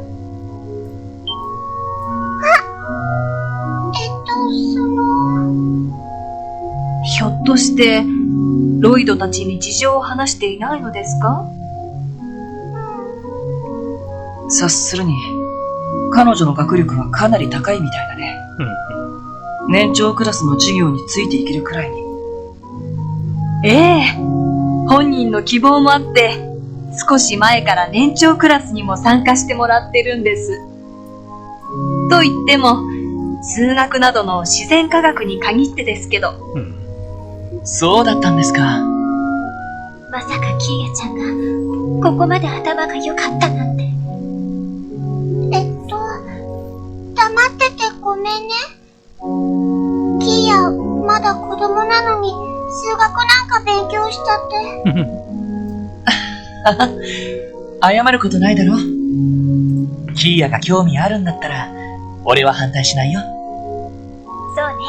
知的好奇心はそのまま伸ばしてあげたいし。私も賛成かな。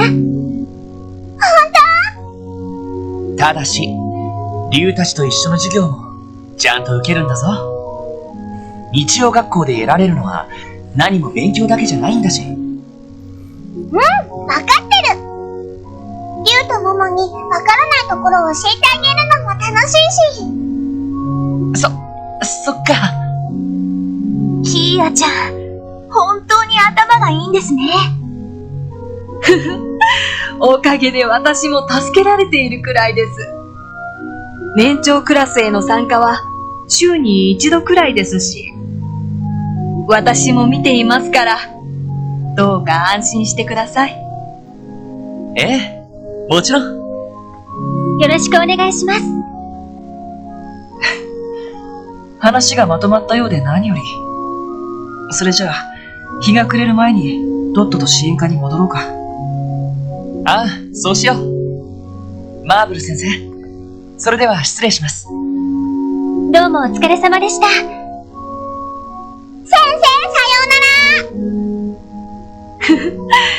さようなら。気をつけて帰るのですよ。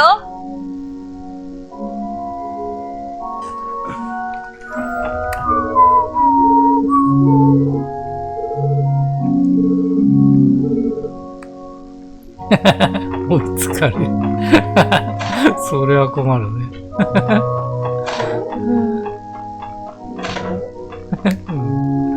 まあ、あれですね、ヨアヒムがミコ様とか言うぐらいなんで、相当ヨアヒムより賢くなる可能性ありますもんね。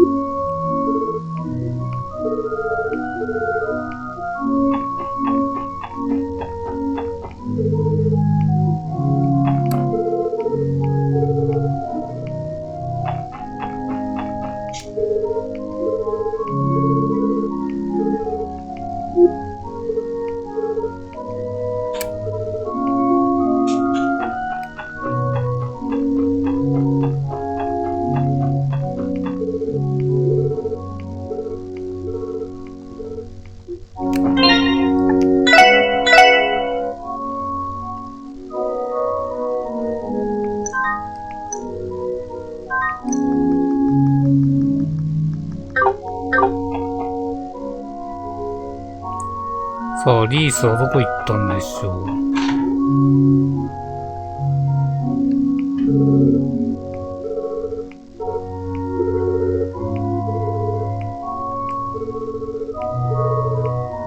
軽く会話していこうと思ったんですけどね。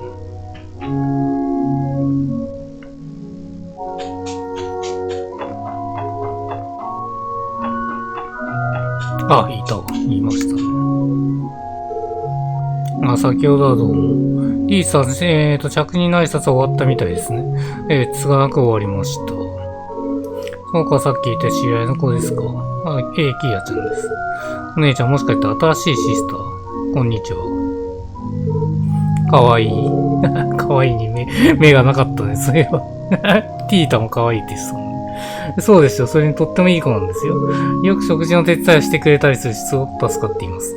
やれ、こんなとこでも親バカ発揮かい気持ちはわかりますけど。なるほど。この子が例の兄弟だな。知ってるんだ。リーさんどうかしましたか？いいえ、なんでもありません。キーヤさん、これからよろしくお願いしますね。よろしくね。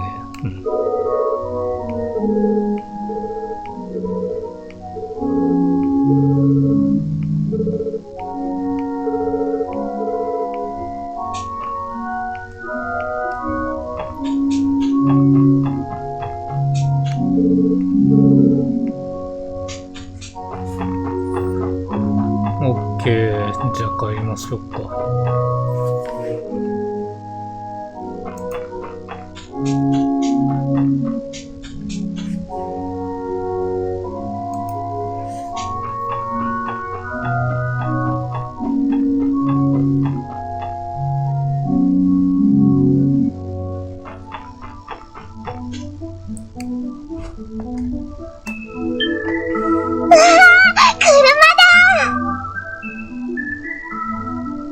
ダッシュ。すごく綺麗だね。誰が持ってきたんだろう。僕たちだよ。キラーン。キラーン。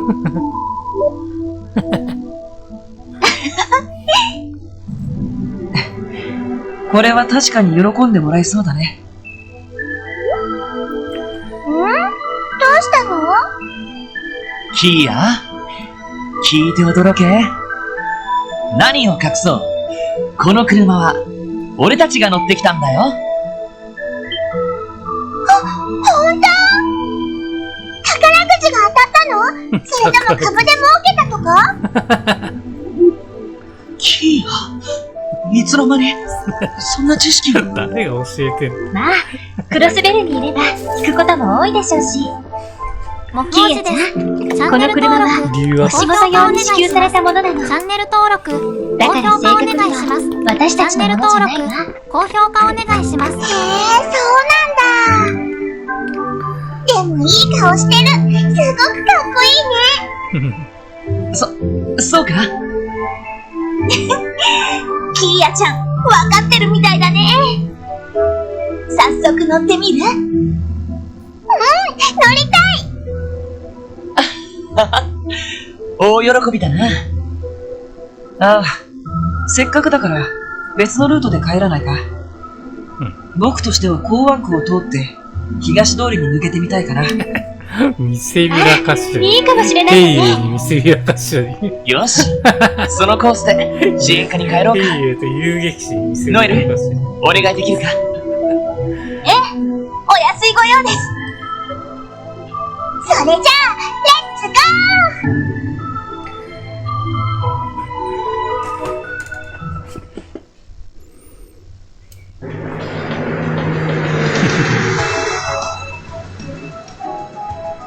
確かにそっち側行きましたね。で、行政区を通って、もう来てますね、港湾区。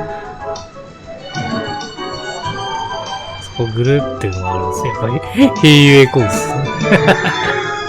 平ユエに見せびらかして、で、その後に遊撃士と長考師団に見せびらかして帰ると。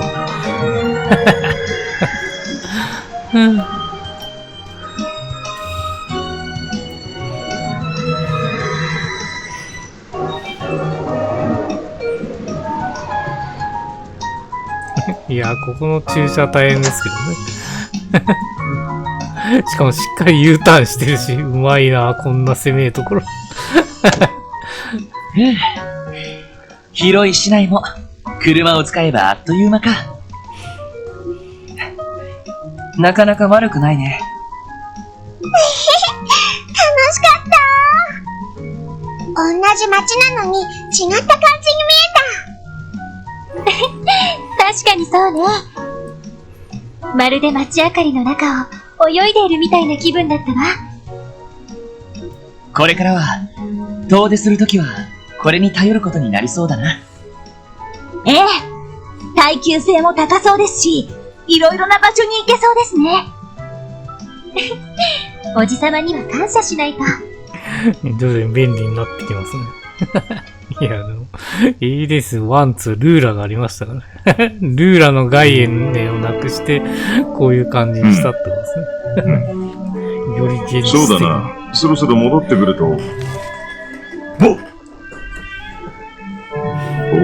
と、ちょうど戻ってきやがった。ただいま帰りました。課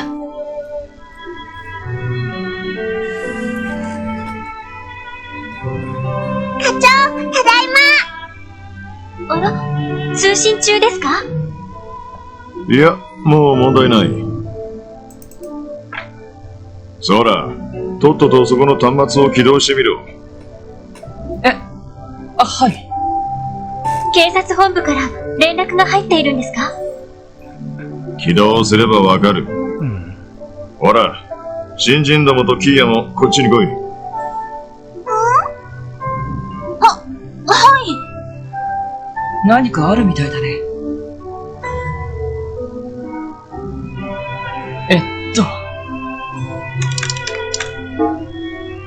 入ろう。おっと、来たね、ティオだ。ティオちゃんこんばんは。どうも、お久しぶりです。ティオ、一体どうして？ひょっとして、クロスベルに帰ってきているのか？真顔なんで。まだレマン自治州のエプスタイン財団の研究所にいます。うん。予定よりも帰るのが少し遅くなりそうなので、遅くなるんだ。わがままを言って回線を使わせてもらいました。そっか。ティオちゃん、顔を見られて嬉しいわ。あら？でも、動力ネットって、自治州外のネットワークには繋げられないんじゃん。うん、そうだよね。はい。本来なら、有線で繋がないと、膨大な情報量を処理できません。ですが今、財団と IBC との間で、遠隔接続の実験が進められています。なるほどね。まあ、強力な無線ブースターが、レマン自治州とクロスベル自治州の間に、10機ほど設置されているんですが、それで一応、映像と音声もこうして遅れているわけです。そうだったの。技術の進歩はすごいんだな。ねえねえ、ティオ。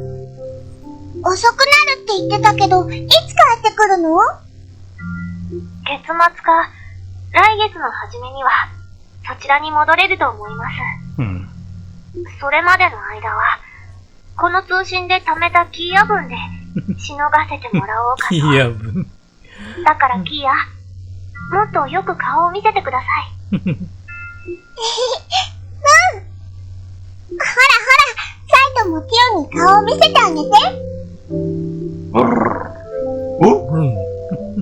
え、大丈夫。元気でやってますから。動力ネットには、こんな恩恵もあるのね。そういえば、ランディさんもまだ戻ってないそうですが、ノエルさんとワジさんは、もう参加したみたいですね。ああ、ちょうど今日から仕事を始めてもらってるんだ。ティオちゃん、お久しぶり。いや、お邪魔させてもらってるよ。お二人とも、お久しぶりです。それにしても、ノエルさんが出向してきたのは納得ですが、マジ？ワジさんがそこにいるのは、ちょっと不思議な光景ですね。僕もそう思うよ。もう、笑い事じゃないでしょ。まあ当面は、なんとかこのメンツでやっていくよ。だけどティオ、早く戻ってきてくれよな。ティオちゃんがいないと、本当の支援家じゃないものね。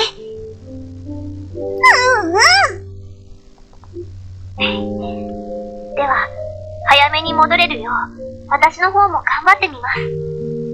本当はヨナもこの通信に呼ぼうと思ったんですけど、徹夜続きだったみたいで、コールしても起きてこなくて。そうか。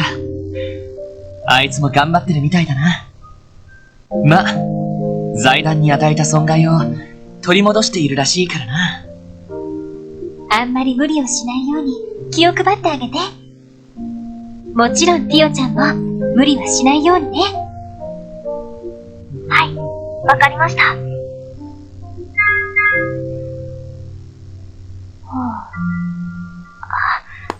すみません。そろそろ時間みたいです。無理を言って実験用の回線を使わせてもらっているので。そっか。もっと話していたいのに、残念ね。また機会はあるだろう。ティオ、そちらの予定がついたらまた連絡してくれ。了解しました。じゃあな、ティオ。体には気をつけてくれ。よかったら、また連絡してちょうだい。ティオちゃん、元気でね。アディオス。良い夜を。またね、ティオ。ええ、それではまた。おやすみなさい。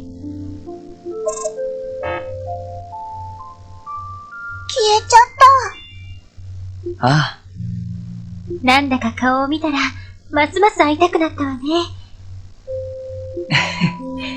青春だね。支援家って本当に仲がいいんですね。最初は、縁もゆかりもない関係だったんだけどね。そうだ、課長。遅くなってすみませんでした。ま、いいだろう。今日の報告については後で聞かせてもらうとして、晩飯はどうなってるんだ？そうだ、忘れてた。そういえば、このメンバーで、まだ当番は決めてなかったです。私の分身はヒグマです。そっか。話。特務支援課って食事が当番制なんですよね。なんだ、そうなのか。ちょっとめんどくさいね。和ジも支援課に入ったからには、ちゃんと分担してもらうからな。新しい料理手帳も手に入れたし、料理手帳。苦手だったら教えるからさ。それは嬉しいけど、僕、そこそこ料理はできるよ。できるんだ。面倒だから、アッパスあたりに作ってもらうことが多かったけど。だったら文句を言うんじゃない。まあ今日のところは、みんなで手分けしましょうか。それじゃあ、手っ取り早く作れるものが良さそうですね。キーヤも手伝う。やれやれ。一服しながらマストするか。おう。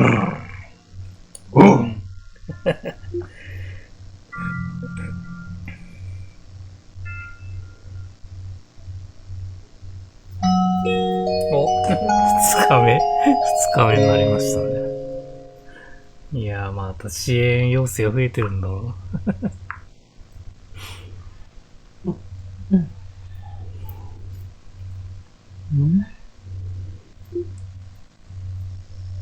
もうガイの夢は見なくなりましたね。なんか回想シーンとかありましたもんね、全然。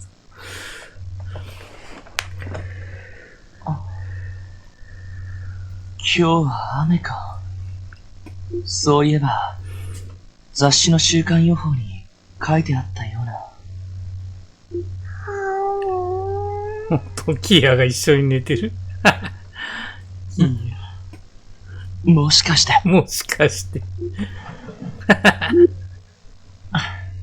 キーヤ、また入り込んできたのか。最近あんまりなかったけど、どうしたのかな。うん。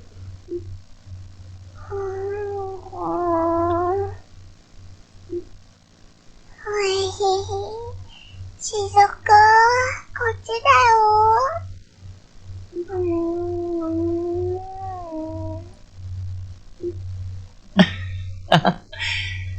しずくちゃんと遊んでる夢みたいだな。まだ明け方だし、もう少し俺も眠るか。DG 教団の巫女。500年前の時代の出身か。教団の残党がいなくなって、危険が及ぶこともなくなった。もう家族も残っていない以上、下手に記憶を取り戻さない方がいいかもしれないけど。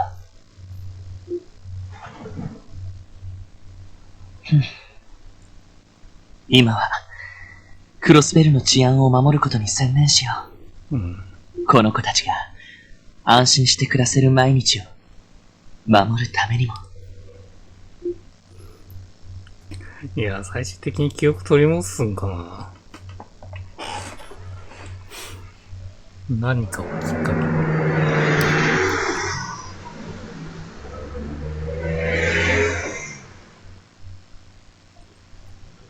雨降ってる。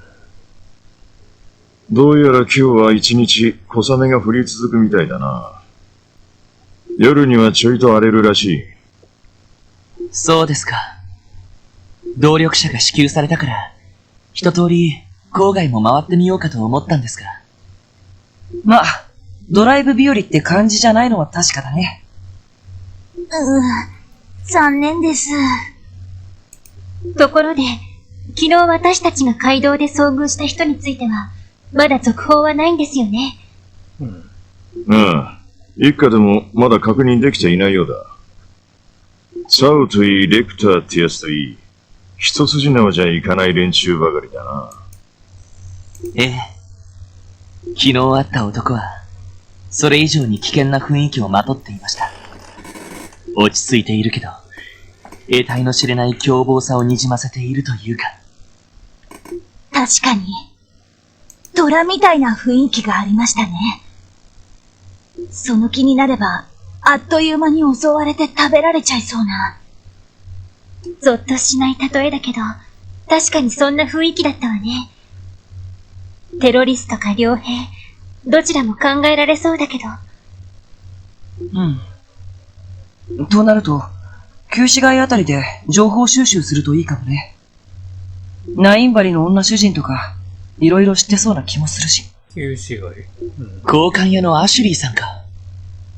元武器商人で、裏の世界にもいろいろ詳しいみたいだけど。確かに、そういう意味では、訪ねてみる価値はありそうね。ま、せいぜい頑張れ。ただ、お前たちがあくまで支援家だってことは忘れるな。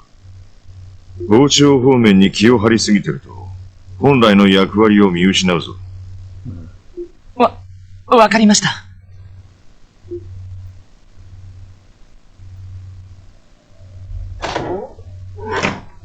とりあえず端末で、支援要請をチェックしよう。ええ、わかったわ。支援要請。皆さん、どうも。また、3つ追加されてますね。全部緊急じゃねえけど。全部かよ。市民会館。銃撃者変更時不審な名前が見つかったので実際実態調査。旧視聴者ね。はい、了解です。ももちゃんの大切なものなくなっちゃった。傘を探してくれ。はいはい。ベーカリー、モルジュのオーカリー、オスカーまで。ベータテストの参加依頼。ポムットのサービスを開始する予定です。つきましていつもティオくんがお世話になって支援家の皆さんに最終テストの参加を頼みたい。IBC か。出ている緊急要請は、すべてクロスベル市内だな。この程度の数だったら、一通り片付けても良さそうだ。財団の依頼も、ティオちゃんが関係しているかもしれないし、ももちゃんの依頼も、できれば聞いてあげたいわね。では、緊急要請を片付けながら、旧市街の交換屋を訪ねるんですね。なあ、そうしよう。ま、雨も降っていることだし、ぼちぼちやっていこうか。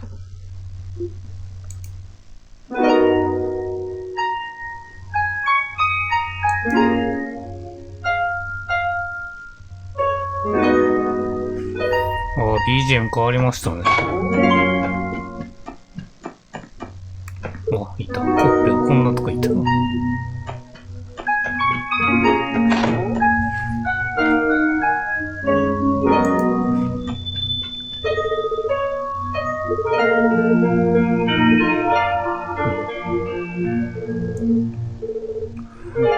さか緊急依頼やってるっていうのはあれですかね、これは。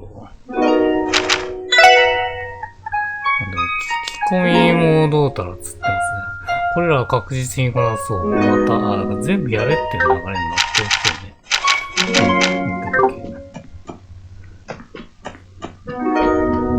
るね。じゃあ、一応キーアのとこ行っときましょうか。あれですね、家具も設置できるかもしれないですね。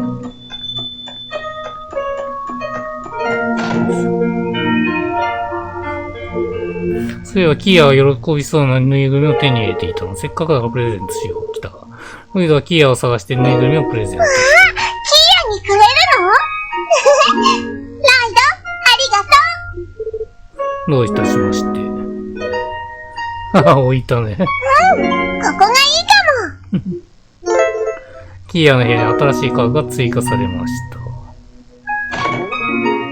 いないんだ。いるね。勉強してんね。変なクッション。変なクッションかよ。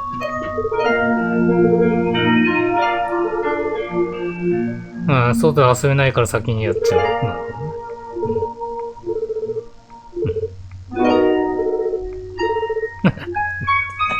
いや、せっかくの運転日和になってほしかったですよね。せっかく手に入れたのに。結局支援要請をやらされるっていう。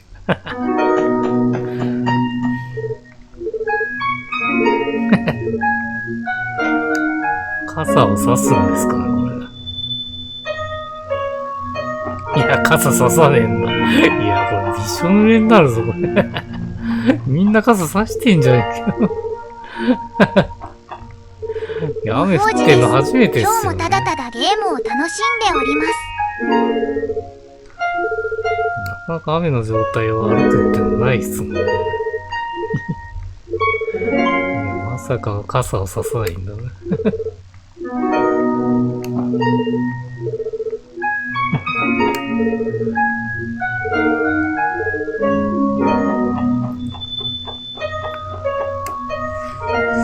て、この状態なんかもらえるのあんのかなっていう感じなんですけど、この時点ではなさそうですね。もうちょい先進んでからでいいのかな、これ。よくわかんないですね。100点、これちょっと話してみればいいんだな。話してなんかもらえるようだったら今の時点でいろいろもらえますね。あ、くれるわ。ってことは、この時点でもらえるのか。じゃあ、アイテムしっかりもらってくか。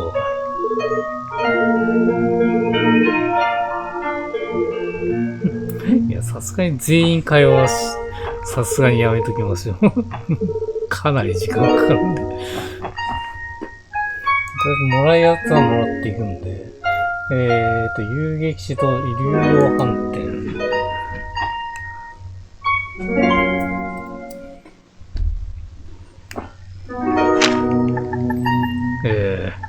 ってことは東。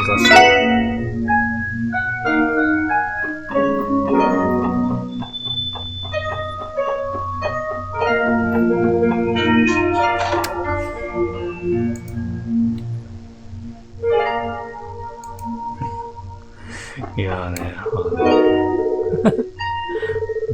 と見てる攻略サイトと違うんで非常にやりづらいですね。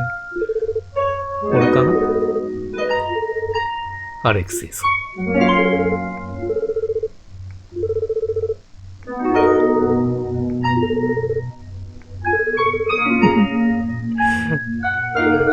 極力シナリオを見ないように攻略サイトを見るっていう。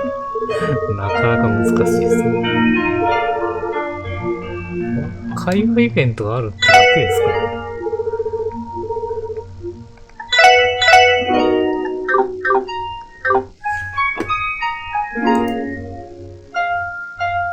そうですね。これもちょっとしたイベント扱いになってる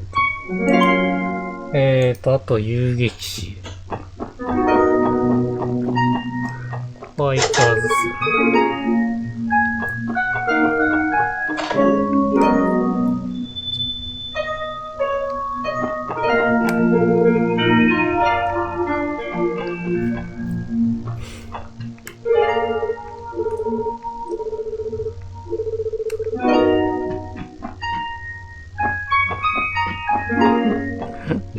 サイトにも書いてないのちょこちょこありましたけどね。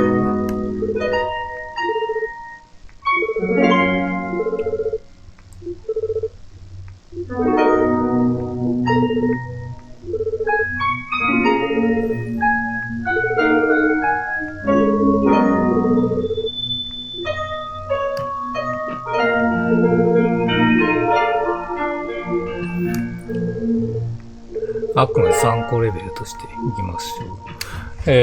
では次は、どうしよっかね。グレイス行きましょうか。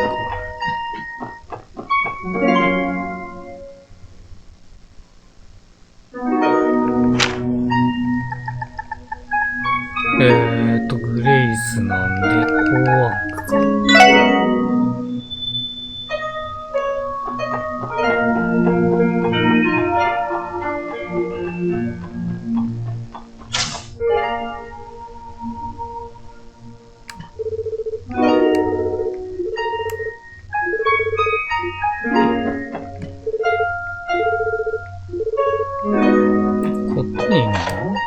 あ、いるね、いるね。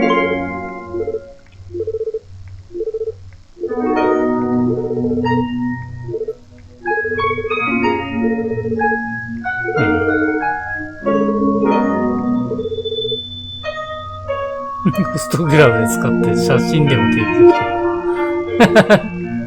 お願いだからやめてくれ。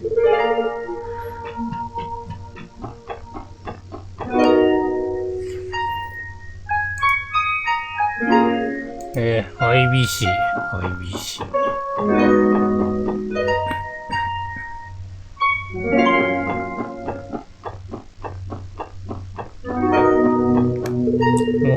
総裁の車ありますね。そっか、車の件俺言わないとっすね。そうですね。これ重要ですね。あそこに支援要請もある。さてと、ロバート主任からの依頼が入っていたな。そっちが発生しました。早速、受付のランフィーさんに取り継いでもらいましょうか。おや、諸君は。もっとでも総裁が出てきたらさ、リーター総裁。リーダー市長。それに、マリアベルさん。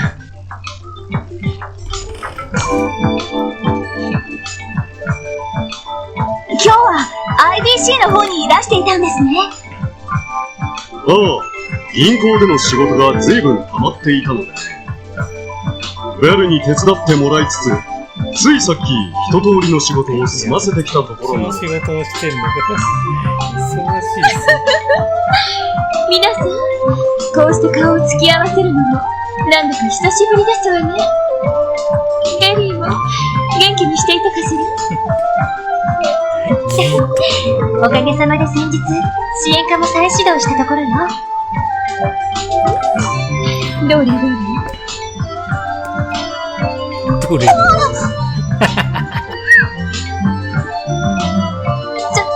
っとベル、健康状態は良好のようですわね。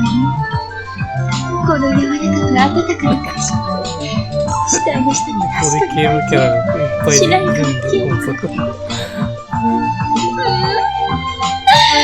まりませんわ。もう、いちいちいかがわしい言い方をしないでちょうだい。ところで、ロイドさん。これでロイドさん。私に何の断りもなく、エリンにちょっかいを出してません。やっぱり来たよ。突っかかって。会っていきなりそれですか。ロイドさんは危険人物ですし、人物定期チェックは当然のことです。もしそのような行動をとったことが発覚した場合、分かっていますわ。信用されてねえよ。警戒されてるね。もう、ベルさやれやれベル、せっかく久しぶりに会ったのだからもう少し自重したまえ。改めて久しぶりだね、諸君。新メンバーのノエル君とオアジ君も馴染んでいるようで何よりだ。特務支援課の再始動、この場を借りて祝わせていただこう。その説はどうも。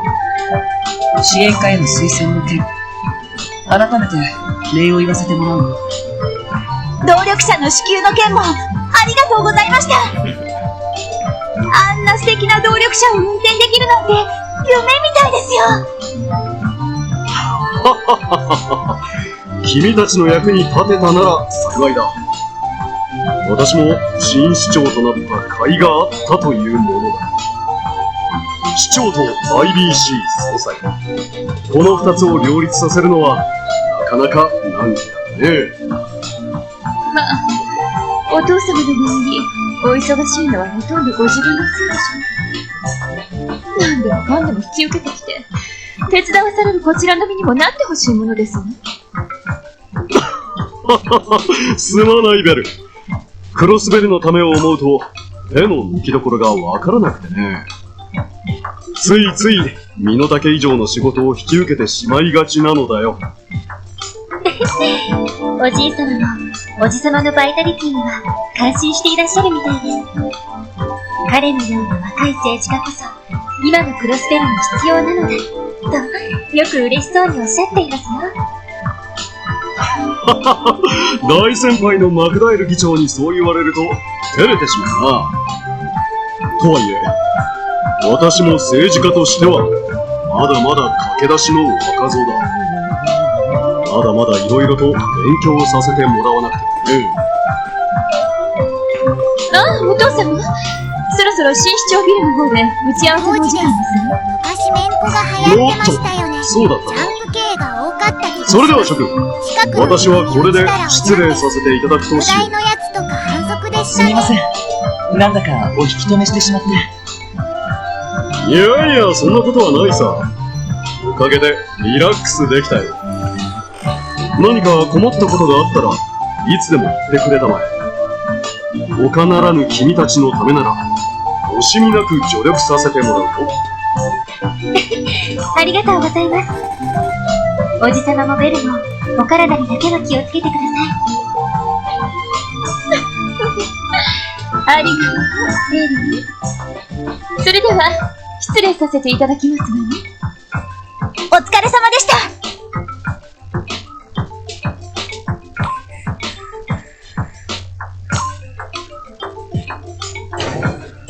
やっぱり、相当忙しいみたいだな。月末の通常会議も迫っているし、分刻みのスケジュールなのは間違いないと思うわ。昨日の動力者といい、僕らのために色々と手を回してくれてるみたいだしね。ああ、忙しすぎて体を壊さないよう気をつけてほしいけど、とにかく今はロバート主任の仕事を引き受けるとしようか。はい、受付の方に取り継いでいただきましょう。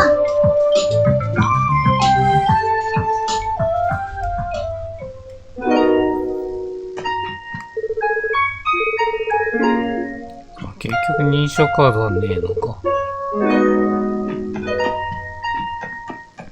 車は提供してもらったのに認証カードはないって。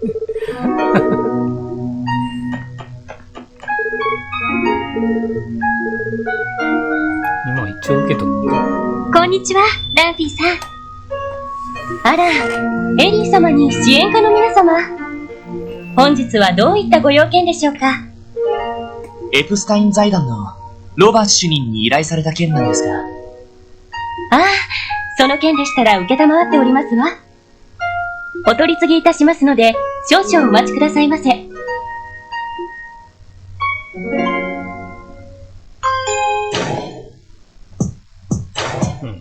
やあ、君たち。お疲れ様です、ロバート主任。依頼を見て来てくれたんだよね。いやー、本当に助かるよ。君たちにぜひともやってもらいたい仕事だったんだ。緊急ボイスが入ってるの。なんだか楽しそうな内容だったよね。なんとかってサービスの最終テストがどうとか。確か、ポムットでしたね。なんだか、どこかで聞いたことがある名前ですね。これあれプレイできるんですか？落ちゲーのやつですよね、多分ね。落ちゲーのやつ。きっと楽しいと思うよ。あれっすね。それじゃあ、早速だけど、仕事を受けてもらえるかな？もしかしたらプレイできるかも。ええ、もちろんです。それでは、仕事の内容を説明してもらえますか？任せてくれ。実は、近いうちに、ポムットという登録ゲームを配布する予定でね。市内の登録ネット端末所有者に向けて開発を進めていたところなんだよ。通信体制ができるってことですかね。それって、ビリヤードやポーカーみたいなものとは違うのかい？まあ、一定のルールにのっとって勝敗や得点を競うという点では似たようなものかな。最も異なるのは端末の画面上のものを動かして遊ぶってところだ。画面上のものを動かす。なんだかすごそうですね。それじゃあ、今回の依頼のテストというのは？もちろん、このポムットのテストをしてほしいんだ。企業がいねえのに。プログラムを組む以上、バグは出てしまうものだから、テストの繰り返しは必須なんだよね。でもその程度のテストなら、そうですね。財団でもできるんじゃないのか？このテストはどうつい少し前からティオ君に手伝ってもらってたんだけど、実は2つほど問題があってね、どうしても財団の外部に手伝いが欲しいんだよ。2つの問題ですか？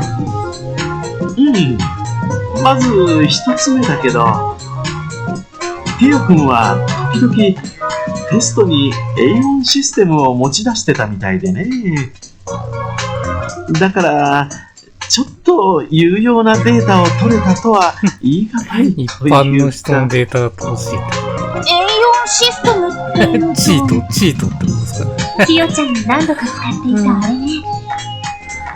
前にちょっとだけ教えてもらったわね。ああ、確かに動力端末や魔導錠を扱うときに使っているシステムという話だったよな。この際だから改めて僕から説明しておこうかな。 A4 システムとはティオ君の強度プロテクターに内蔵されたシステムの名称だ。オーバルスタッフによるノーウェイトでの動力魔法の発動やティオ君の高速処理能力、それらを補助するというのが主な機能になるかな。このシステムを使いこなすのはかなりの適性が必要なんだけどね。すごいですよ。ノーウェイトも。全然簡単じゃないような。やっぱりティオちゃんがいないとこの手の話題クォーツもノーウェイトにしてほしいですね。要するにそのシステム自体がテストにも適さないってことかな。まあね。なんでも A4 システムで常人じゃ組めないような大連鎖を組んだりして圧勝を重ねてたらしい。40連鎖ですヨナ君がテストに付き合ってたらしいけど一度も勝てたことはなかったそうだ。ああ、でもティオ君がずるいとか言ってるわけじゃないからね。くれぐれもティオ君におかしなことは言わないでくれよ。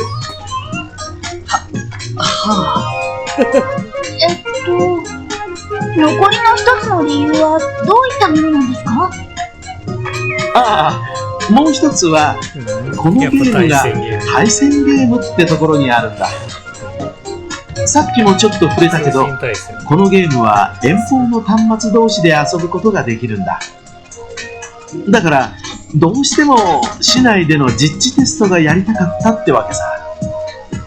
なるほど、そういうことですか。それにしても離れた場所同士で遊べるって結構すごいことですね。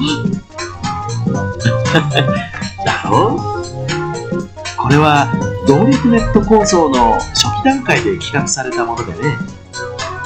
動力ネットがもっと普及すればたくさんの人が楽しく遊べるようになるだろう。例えばこんな雨の日にも家の中にいながら友達と楽しめるしね。へえ、すごい時代になりましたね。ちょっと話はそれたけど、まあ事情はそんなところかな。ってことで君たちにはこれをプレゼントしよう。コムットベータ版受け取った。これはメモリークォーツですか？そのメモリークォーツに完成直前のコムットのデータが入ってる。それを支援下の端末にインストールすればすぐに遊べるはずだよ。インストール、要するに端末にプログラムを組み込む作業ですよね。前にティオちゃんがやっているのを見たこともあるし、なんとかなると思うわ。それじゃあエリー、よろしく頼むな。心強いね。それとこいつも渡しておくよ。僕のエニグマの番号とコムットのアカウントだ。ロバス主任のアカウントってね。これ本格的に作ったってことですかね。アカウント。このゲーム。ちょっと待ってください。立て続けに難しい用語が。要するにネットワーク上で使用する名前みたいなものなんだが、まあ対戦を遊ぶために必要なものとだけ考えてくれればいいよ。難しいことは置いといていいから、とりあえずベータ版をインストールするときに一緒に入力してくれればいい。その後エニグマで連絡をくれたら次の手順を教えるからね。まあこんなところかな。早速テストを始めてくれるかい？はい。お任せください。とりあえず支援課に戻るとしよう。寒い日は湯豆腐食べたりしっかり風呂に入って温まりましょう。疲れや保温タイプの適油などもおすすめベータテです。ストの参考私はもっさんにも温めてもらっていますけどね。やってっていいような気がするね。ただ支援課の端末にインストールしてくれと言ってるから、まあ支援課に戻ったタイミングでもいいのか。そうだね。あ、警察の方で僕の方が許可をもらってる。あ、そうなんだ。うん。なるほどね。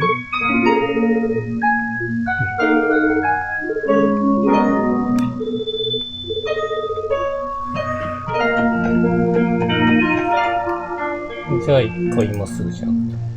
あと住宅街とイアン弁護士図書館。あれ、順番から行くと図書館かな。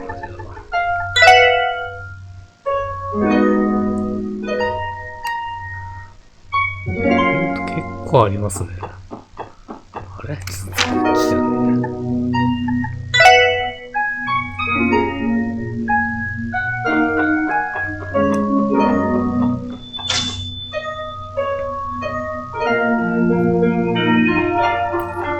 あれですね。ゼロの奇跡で見たサイトだと、多分これレベルで書いてなかったから、グレンがある。まあ、これは前作で見てるからいいっすよね。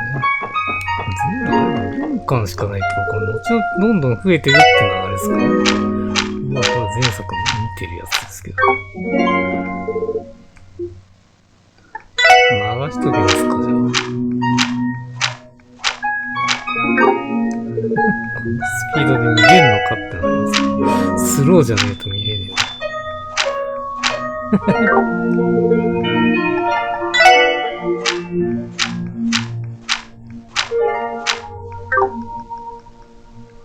で、何をしようと思ってましたっけ？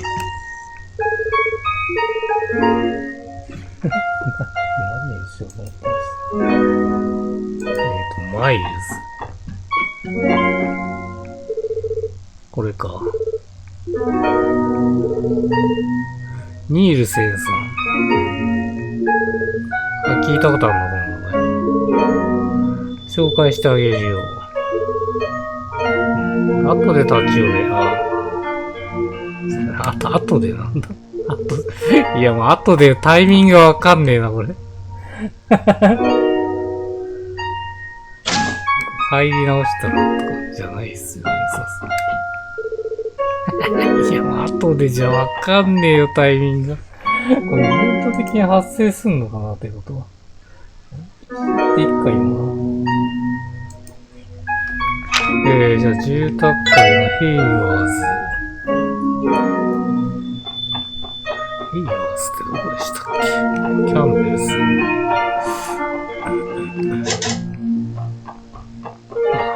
ここかな？ここかな？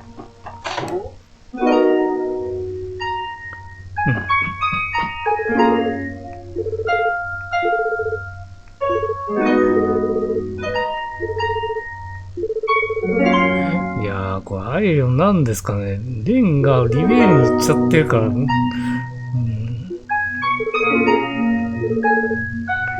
まああれっすね。エステルと、まあとりあえず生活過ごしてって気持ちの整理がついたら、もしかしたらっていう感じですね。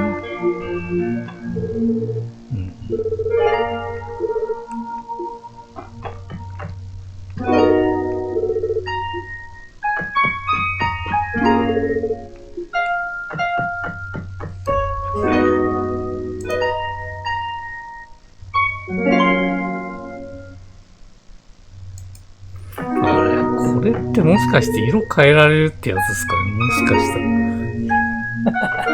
ああ、今の時点ではできねえのか。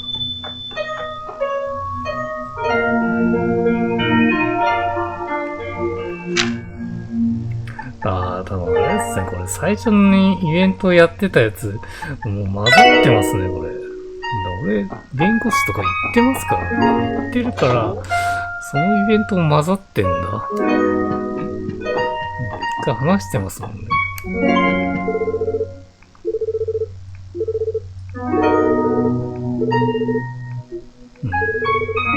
そうですね。一番最初に話しているイベントも混じってやる。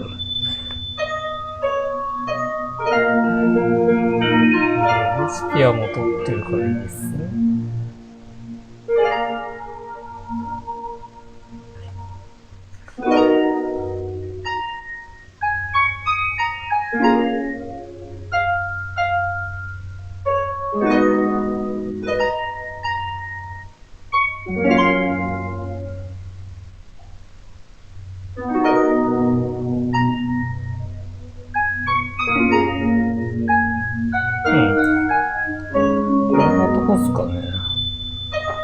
墓地の小屋に来てイベントって書いてあるんですけど、ちょっと見てみましょう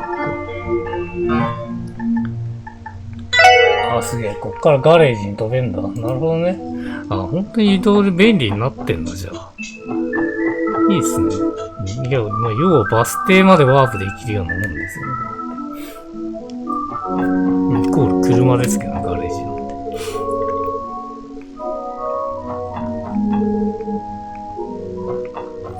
いや、こっちでイベントってことは、これリースですかね。いや、小屋っていつって書いてあるの？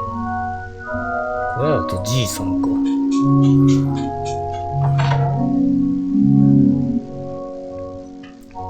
これか。もう首位だ。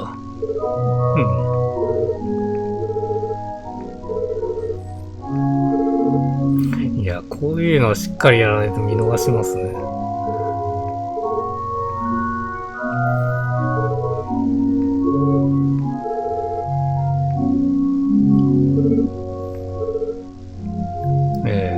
大陸北部にある自治州。いや、こういうのも後々出てくるんでしょうね。千の奇跡か。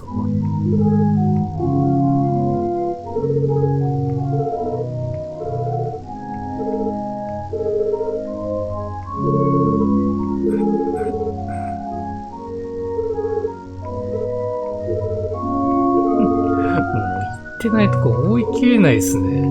レミフェリアとか何度も名前出てくるから、まあなんとなく覚えましたけどね。あとレナンジ州とか。それはまあなんとか覚えましたけど、モーザンベルクですかね。これ覚えないとですね。絶対また出てきますね。ノーザンブリアか。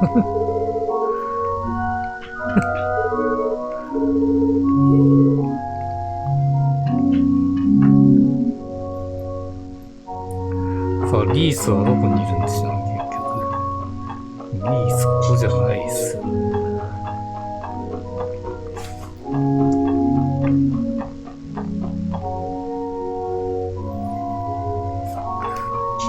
大聖堂の中に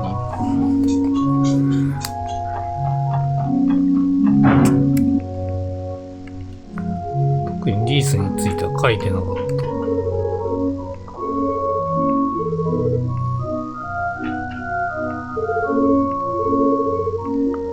これかな、リース。あ、違うわ。まあよくある。バレてるんですかね。バレてるんですかね。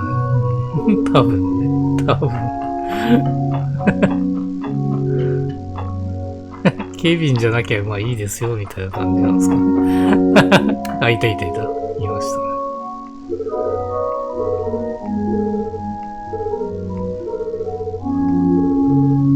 ルティナさんの妹さん。来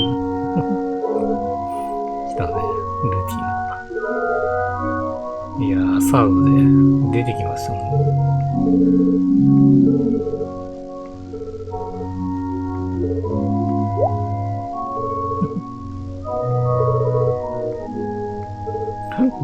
バレちゃねえけど、そうなんですよね。バレてるわ。やっぱケビンじゃねえから、とりあえずなんとかなってます。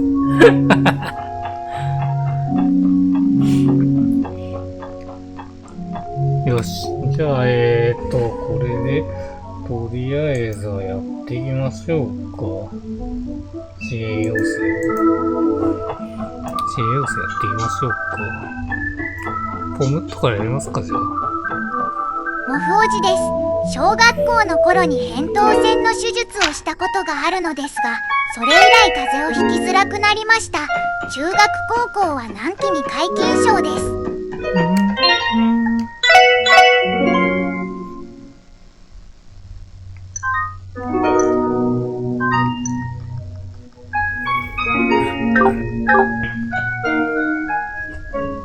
ロバーツ主任によると、このメモリークォーツを端末にインストールするんだったな。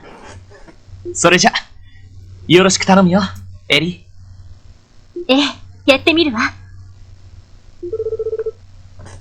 ポムットベータ版をインストールした。これでよしっと。もらっていたロバーツ主任のアカウントも入力しておいたわ。へえ、結構手際がいいじゃない。ほんとエリーさんって、いろいろなことに詳しいですよね。政治や法律のことなんかにも、知識も豊富みたいですし。これに関しては、ティオちゃんがやっているのを見ていたというだけだから。説明書なんかもあったし、よく読めば、そんなに難しいことでもなかったわ。いや、でも正直助かるよ。俺なんか、やっと端末のキーボードに慣れたくらいだからさ。どういたしまして。それで、ロバーツ主任に連絡を入れればいいのかしら。ああ、早速かけてみるよ。や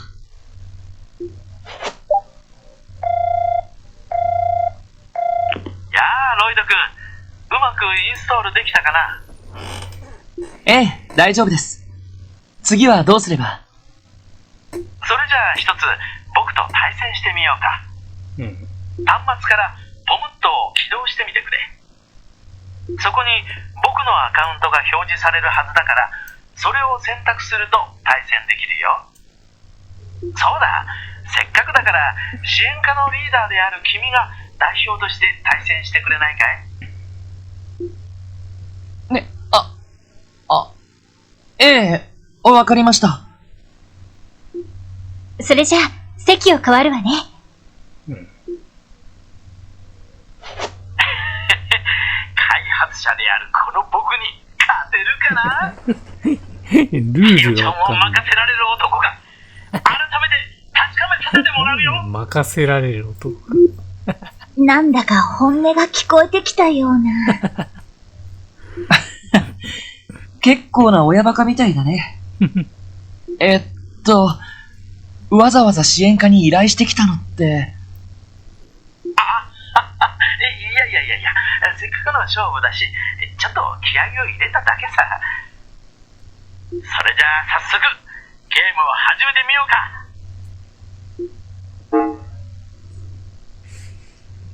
うか。ポムットをプレイするが増えてる。いや、ミニゲームあるんですね、この先。こういう感じの。4曲トップシャイニングボム。3つか。シャイニングボム以外の3つくっつけると消えます。シャイニングボムがお邪魔虫みたいな感じか。お邪魔ぷよみたいな感じですかね。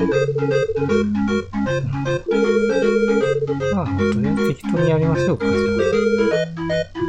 なんかですね。よくわかんない。CP がどこだかよくわかんないですけど。あ、縦なんだ。なるほど。いや、はい。こうすると消えるっていうことですね。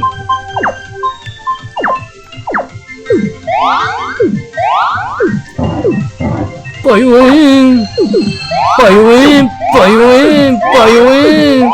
エンナイストーン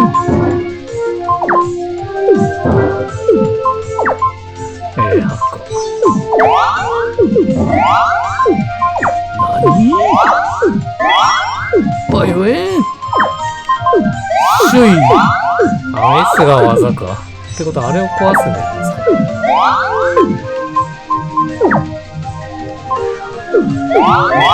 来た来た。あ、よえん。ナイストーン。よ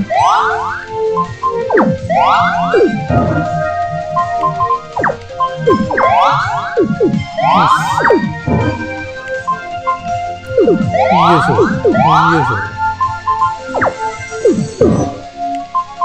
シンプルですね。なるほどね。どういう組み合わせでもくっついてれば壊れるっていうのがあるか。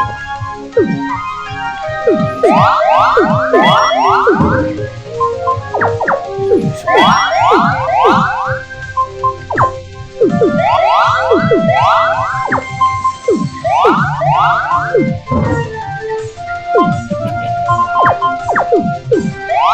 あ、なんか三角をずっと使えるのか。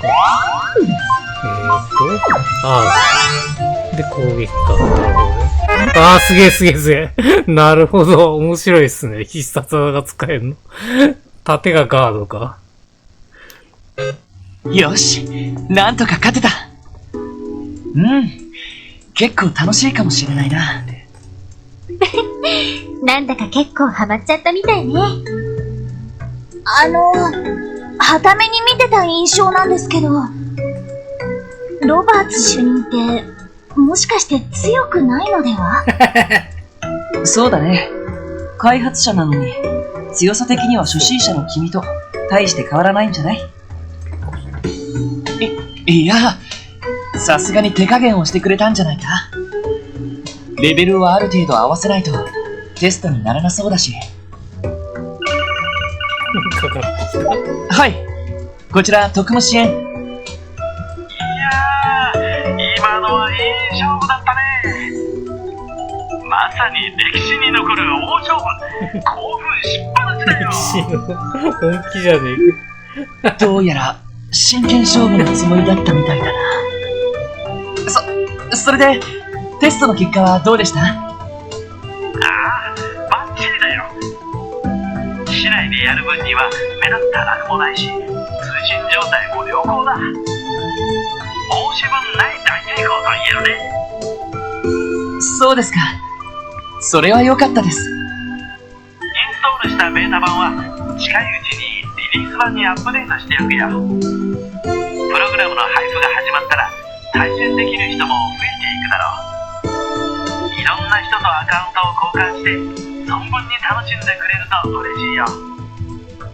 もちろんこの僕だっていつかリベンジするつもりだしね。お手柔らかに。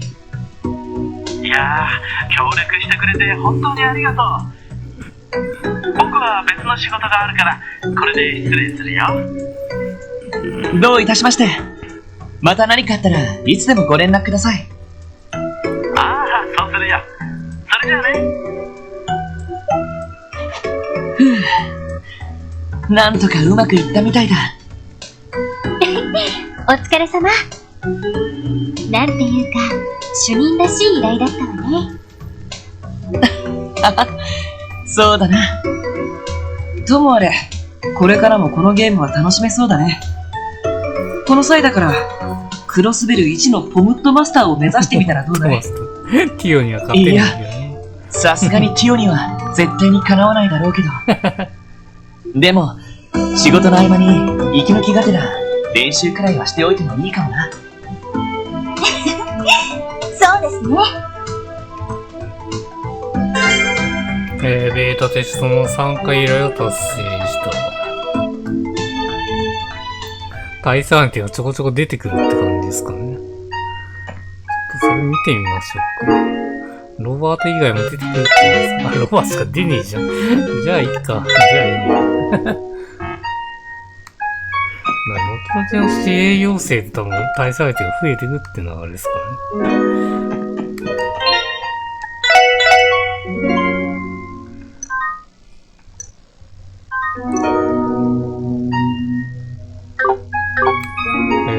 じゃあ次行きましょう。次は、これややるか、じゃあ。ベーカリー。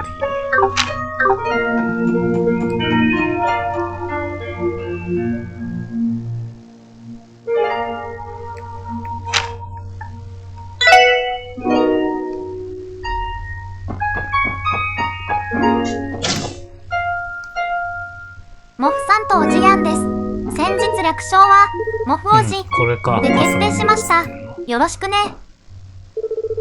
いや、オスカー依頼見て、キスコさって思って、あ、やっぱこれボイスないですね。オーロイド来てくれと思ったぜ。では早速ですが、詳しく事情をお聞きしていいですか。依頼っていうのはそこにいるモモちゃんのことだよな。タリーズ商店さんちの、子供なんだが、今日は雨の中傘を差してお使いに来てくれたんだ。ところが、くすんくすん。もう大切なピンクの傘がどっかに行っちゃったのってわけなんだ。なるほどな。店の中や外を探してみたんですか。一応オスカーと私でくまなく探したわ。そしたらね、こんなのが出てきたの。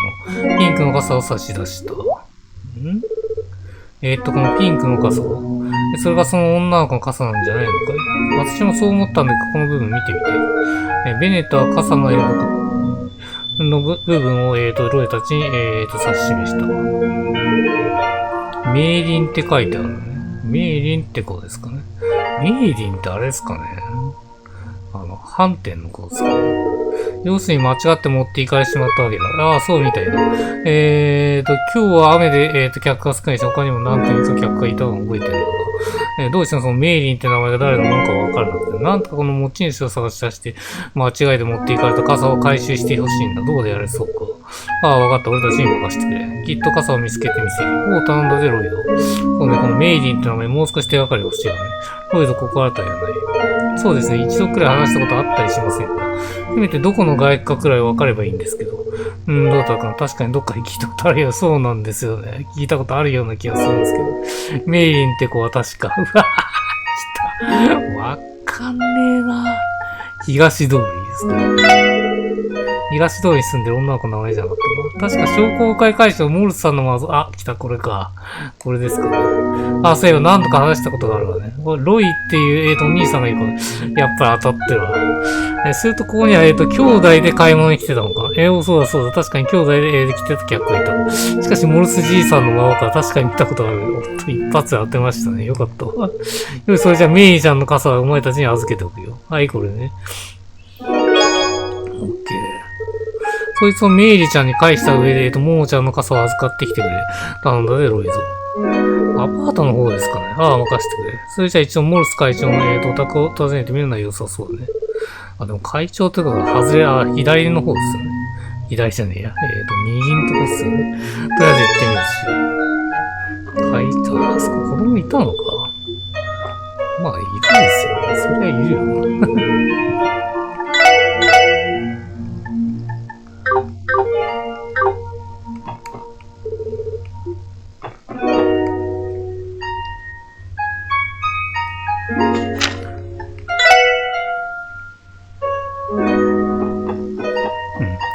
会長なんで、こっちですね。こ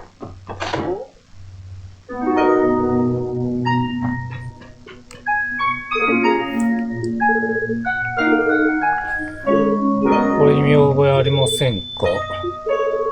メイリーの傘じゃない。そうですね。でも、あの子はパン屋から帰った時ちゃんと持ってきたと思うけど、そうですね。実はですね、モモの傘探しをしている事情を説明した。モモって子には悪いことをしたわね。これでご主人、お孫さん今どこに？見たところ、こちらにいないようだけど。さっきロイと一緒に傘を差して散歩に行ったみたいなの。ごめんなさい、そういえば行き先を気に聞くのを忘れてしまった。うわぁ、マジかよ。東通りの隣の中央広場か港湾区九州でそのあたりだと思う。ピンク色の傘のどちらかを探してみてよ。緑色、ピンク色ね。はい。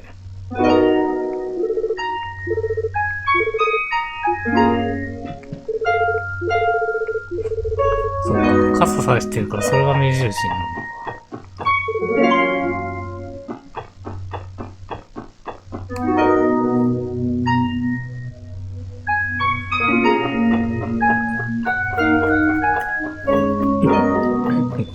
急だからこれやんないといけないですね。この。今作は緊急が多いのかもしれないですね。もしかして。緑ですけど。パッと見て、メイリーのやつどこ行った？あ、ロイだ。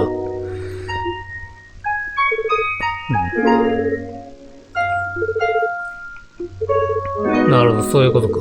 メイリーが違うこの傘を持って行ってたんで、俺も気づかなかった。かくれんぼ、なんでかくれんぼしてんの雨の中に。こ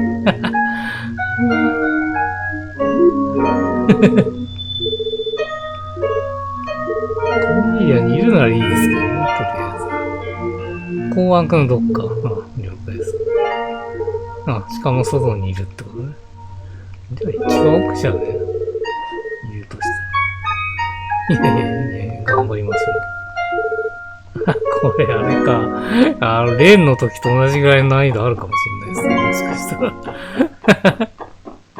ら。全部調べていく感じですかね。いや、意外と一番近くにいるうちですね。レンの時はね、そうだったんですけど。いや、でも今回普通に隠れてる感じかな。いや。もういいや。いたずらしないの。いたずらしないのか。見かけたような、そうでもないよ。ってことは、こっちにいる？ここ怪しいっすよね。いた、いました。もしかして君はメイリンちゃんかな？見つけたわね。いや、見つかっちゃった。あれ、ニータンじゃないお兄ちゃんたちだいね。ようやくですね。それじゃあ、ロイ君のところへ報告しに行くとしようか。こうしてロイたちはメイリンを見つけた場所にロイを呼び、メイリンがモモの傘を間違えて持って行ってしまったことを改めて説明するんだった。というわけなんだ。そっか、メイリン間違えちゃったんだ。メイリン傘を返してやんな。ニータン。はい、これ。それじゃあ交換だね。見た目一緒なんでしょうね。全く一緒だ。メイリン傘を私、モモの傘を受け取った。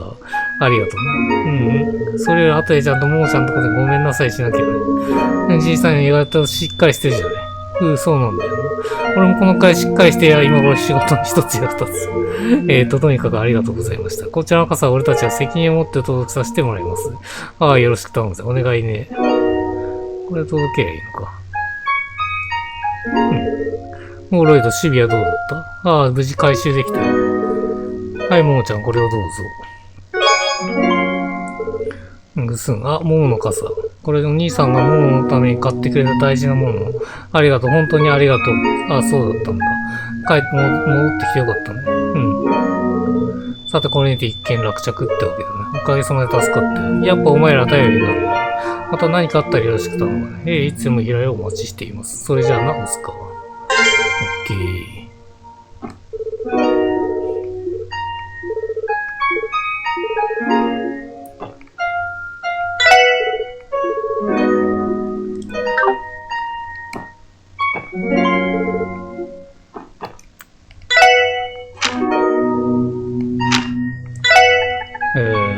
旧視聴者。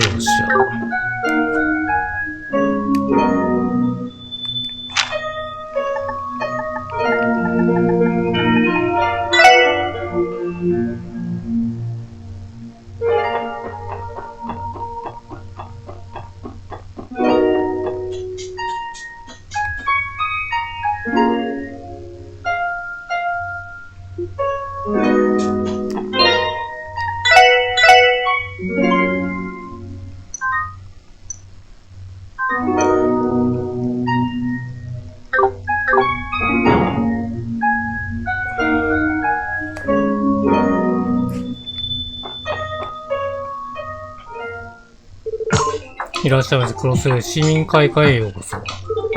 よくそお越しくださいました。特に支援官の皆さんですね。依頼の確認に来ました。新しいメンバーともまたよろしくお願いします。よろしくね、お姉さん。よろしくお願いします。はい、こちらこそよろしくお願いいたします。でも、市民会館かなんとか変な感じがするな。この建物が市庁舎じゃなくなったなんて、いやいや実家にかけますが、本当にもう市庁舎じゃないんだ。新しい市庁舎は今度関係する新市庁ビルの中に先行して入ったから。でもここにも一応市庁舎の出張所は残る。そういう意味では今後も変わらず役に立ってくれると思うわ。なるほど、そうだったんですか。はい、この受付でも各種住民手続きの市の窓口業務は引き続き行うことになっています。ただ、そのあたりの告示が市民の皆さんに浸透していないのか、お問い合わせが非常に多い状況で。申し訳ありません。皆さんには関係のない話でした。いえ、大変そうですね。でも役人の考えることってつまらないよね。僕なら神が違いあたりを参考に大人の社交場にしたんだけど。僕がモテなすないときは、特務支援課もきっと今まで以上に引っ張りだこになったと思う。引っ張りだこってどんな支援要請っていうか、そもそも公務員が夜の仕事がありえないから、ちょっと想像しちゃった。それよりロイド、本題を忘れてない。あ、そうだ。すみません。支援要請についてですが。はい、ご説明しますね。皆さんは、住居者変更届で読むのご存知でしょうか。これは引っ越しなどで住居者が変更になった際の、市に提出していただく届書なのですが、実は先ほどその、届書に、不審な名前の書かれてあるものが見つかったのです。不審な名前ですか。正確には市に登録されていない氏名ということになりますが、いくつか見つかっているのですが、いずれも市の住民、法人登録に一切存在しない名称でした。ここで皆さんにその不審な名前で届けられた住との、実態確認と、さらに念のため、元の住居者の状況確認を行っていただきたいのです。なるほど。つまりその不審な住との、新旧居住者を、確認すればいいわけ。仮に何らかの犯罪に関わっていたら放ってわけにはいかないし、確かにそのあたり一通り調査すべきですね。そう。ただその不審住戸の、場所は、当然わかると思うんですが、元の住居者の所在については市の方で把握してるんですか？いえ、それがお一方だけは、住居届を受理しているのでわかるんですが、それ以外の方については一切把握できていない状況なんです。なるほど。となると、捜索活動が必要というわけだね。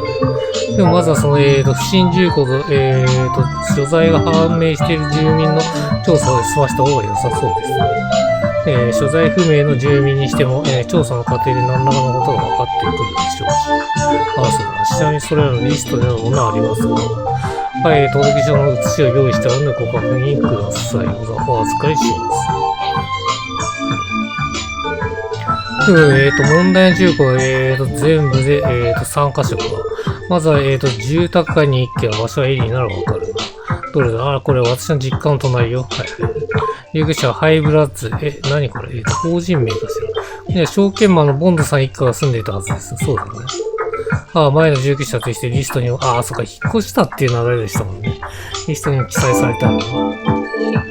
証券マンのボンドさん。確か教団事件のあるグロンシス被害者の一人だね。手続きしてたもんね。最初の。間違いないの。事件の後ご家族にいろいろあったとだけは聞いていたんだけど、まさか何らかの、トラブルに巻き込まれたのでしょうか。わかんないけど、どうやら転居届を出したのはボンドさんみたいだ。転居先は東通りアカシア荘の2階。入下式教会の左隣にある建物って書いてあるね。住宅街と東通りかどちらも確実に調べないと。次の住とは、同じ東通り、この住所は、長江師団の本部か。で、どうしたんですか？住居者名が長江クラブになってて、長江師団じゃなくなった。そうだね。名前変わってますね。ロイド、確かあなた長江師団の団員だったね。他のメンバーの方しか何も聞かせない。ロイドが団員になってるの紛らわしいよ。二人いるんだよ、ロイド。最近忙しくて梅雨どころじゃなかったからさ。全住居者が、居住者である、強行師団は所在不明。まさか名前を変えたいの。まあいい、これもちゃんと調べるとして、最後の住居は、旧市街ロータスハイツ1階か。で、全住居者は、ガイドなし、やはり所在不明らしい。そして現在の、居住者は、ショーン・アルナム。あれ、この前どっかで聞いたことある。これ聞いたことあるな。ショーン・アルナム。聞いたことありますね。有名な童話の作者。ちょっと待って。ってことはあれか、魔女のなんとかでしたっけ？そうそう、これ、あれか。あれ、ルバーチ紹介で入れたやつですね。暗号。図書館で人気の童話、マルクと深き森の魔女を書いた人ね。ロイドも聞こえがあるんじゃないほら、以前ルバーチのアジトに侵入した時、そうそう、ああ、そういえば扉のロック解除のパスワードに使われていたんだっけ。でもまさかそんな作家先生が旧市街になんて。というのに、そもそも作者はすでに、個人だったんですよ。そうなのか、なんだか不安になってきたんだけど。他のはともかくとして、これは、当家が受理するときに気づいて良さそうなんだよね。申し訳ありません。職員一同気をつけるように心がけてはいるのですが。いえ、そうなんだ。いや、今は視聴者の見ると組織改革が引き継ぎでかなり忙しい時期ですし、それに悪いのは何よりこの手帳を出した人ですよ。ありがとうございます。まあ、というわけで早速調査に向かいますね。すべて確認したらまた報告に伺いますので、はい、どうかよろしくお願いします。結構回ることになりそうですね、これ。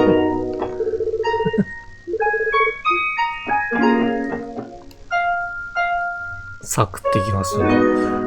じゃあ、住宅街の方から行きましょう。エリーの家の横。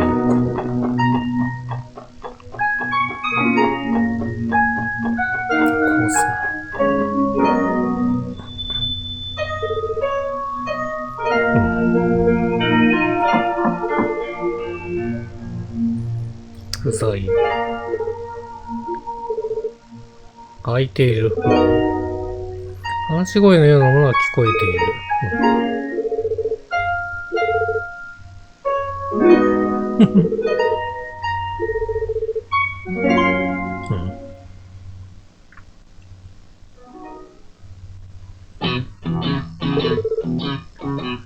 有利。お前らか、ちょっとお前らか、暴走車じゃねえかよ。暴走車かよ。繋がってんのかよ、まさか。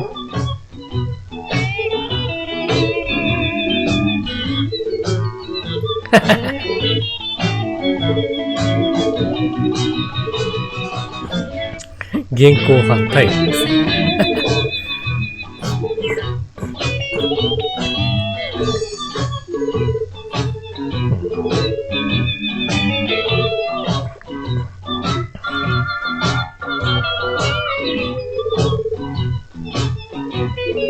社会勉強。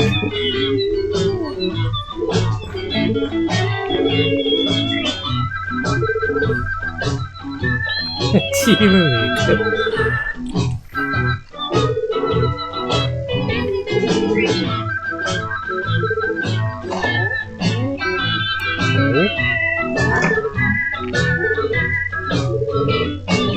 ホステス呼んだのか。なるほど。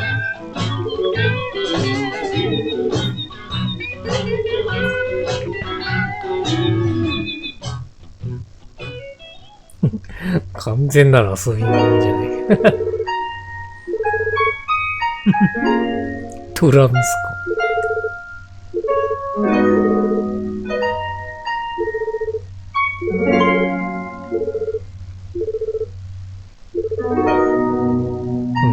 そうだね。東通りのボンドさん。2回テストになった。一応こう、話していきますね。てか、立ったまま会話してんじゃねえよ。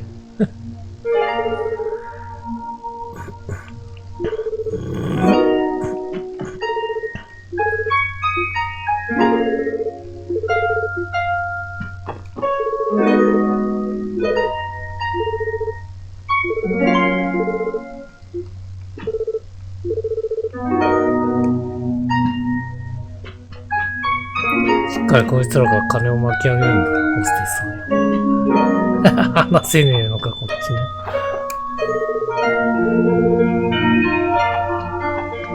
でも2人しか呼んでないんで、1人余ってますね。かわいそうに。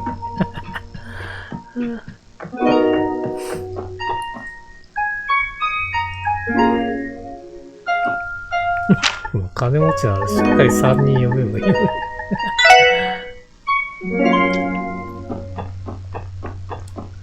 あ、そっか、ここもあるんですけど、先にこっち行きましょうか。2階。あ、ここですかね、ここ。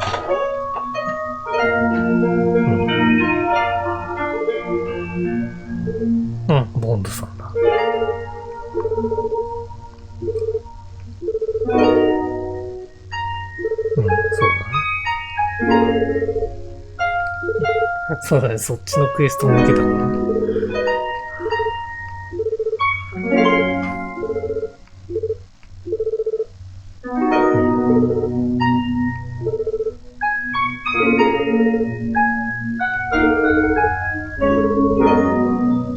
借金返済のために売り払った。モフ王子です。2023年時点、そうだね。辛味噌ラーメンが流行っているので主人公、辛味噌が多いです。モフさん、もう多いですけどね。あー、なるほどね。だいぶ暴落したんだ。うわー、きついっすね、これ。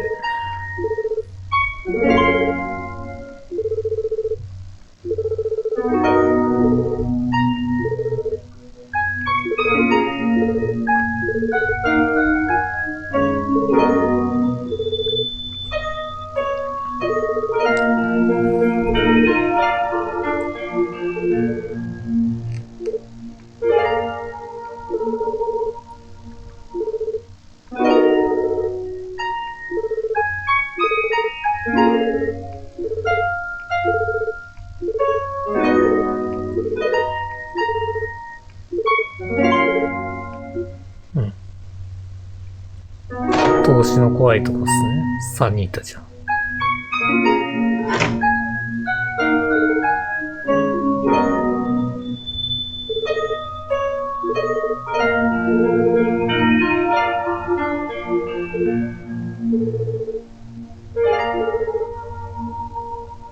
自慢の両親ですね。にゃーん。うん、そうですね。この猫も飼えましたしね、普通に。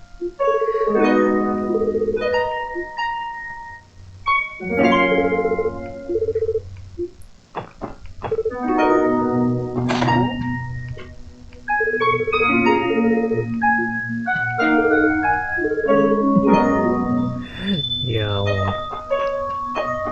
生活は貧しくなって、仲の良さが戻ったっていう感じですか。まあ良かったんじゃないですか。よし、じゃあ、調校次第行きましょう。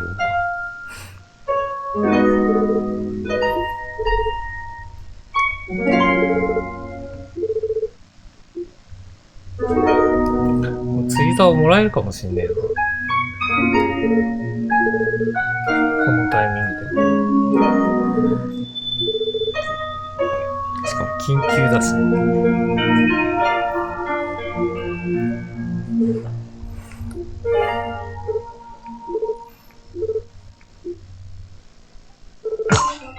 ロイド団員じゃないですか。言ってやってくれません。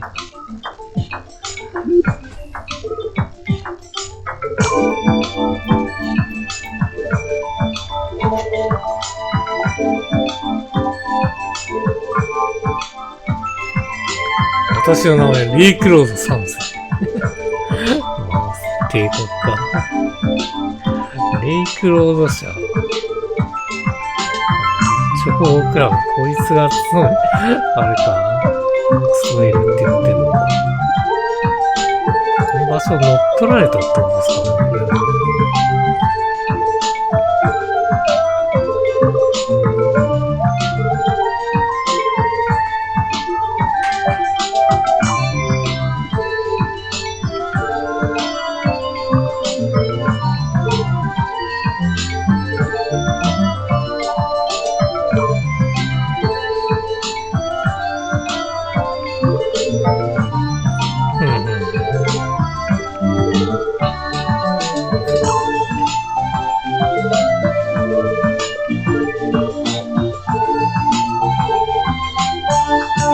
いや、釣りがきな臭いことになってます。これ対決するって流れですかね。全面戦争だ。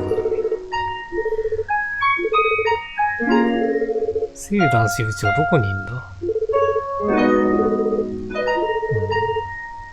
ジャズバーガランテに来てもらいます。了解。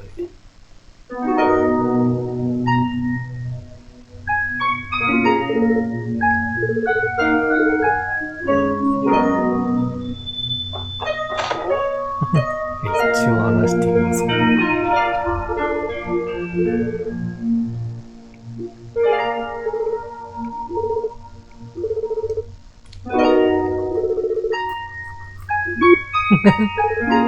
無理やりじゃねえ。よくしてくれる。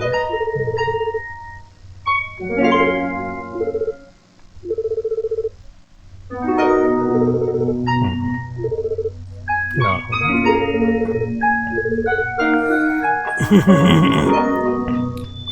ロイドの釣りで解決するってのがですかね。いや、いいんですけど。あ、釣り手帳と釣り竿をよこせよ、ね。釣りができねえじゃねえか。じゃあ、裏通り。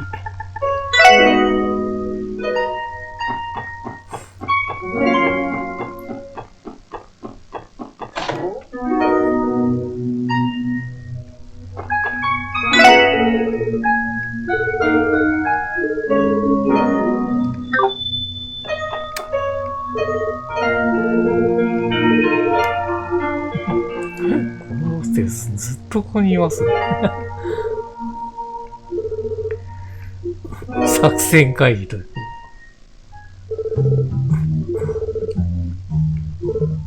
謹慎をしていた。ああ、ヨアヒムがあんな事件を起こしてしまった。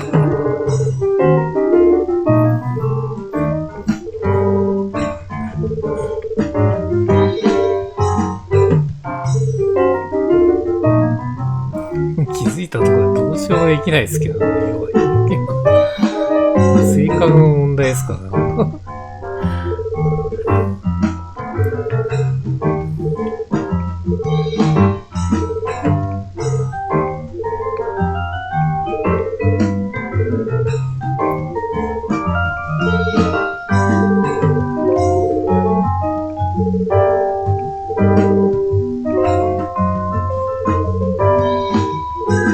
活動再開。駆け出し釣り石から出ますこの条件。うわーマジかよ。最初からかよ。いや、もう2級からじゃん。こいつ特級だったんだ。うわーかわいそうに。駆け出しに戻った。額。俺の努力。道楽随心の前のペーターさんに言われたくないっす。いやー、2級だったのにね。あー、くれました。プライマルド。おー、やっと来ましたね。やっと来たわ。やっと来ました。これで釣りして、あれですね、猫に餌をあげたいですね。また多分毎週あげないといけないはずなんで、おそらくね。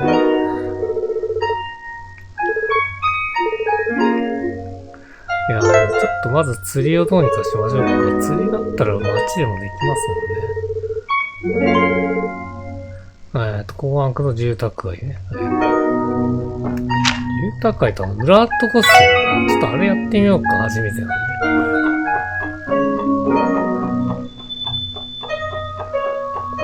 から見えるの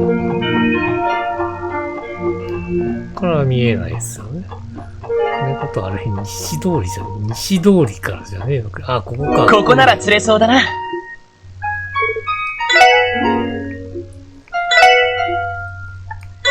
や、すげえいっぱい持ってた。結構持ってるね。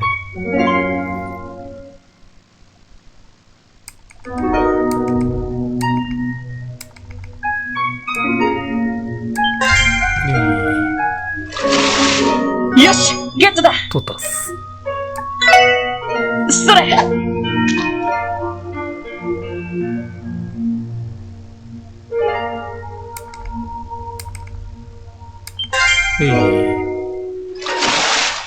しゲットだ。オッケー。ここなら釣れそう。もう一個作っといて、被った方を猫にあげようか。それさあ、こう種類を渡してレベルを上げていくって長いっすね。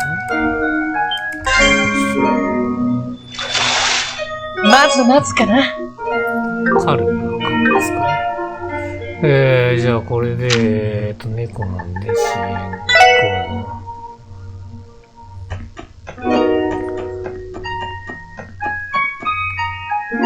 こだろう。食堂にいたんでしたっけ？あ、食堂だ。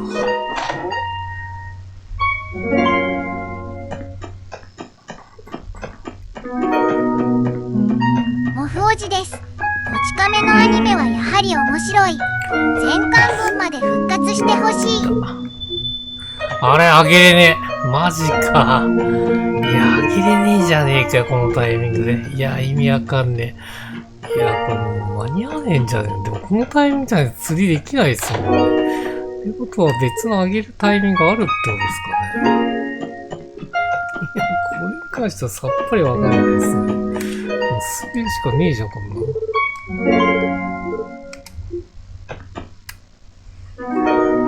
続くんであればいいんですけどね。確かに続くのかもしれないですね。であればいいか。もう一個は QC がいい。いや、まさか餌あげれねえと思わなかった。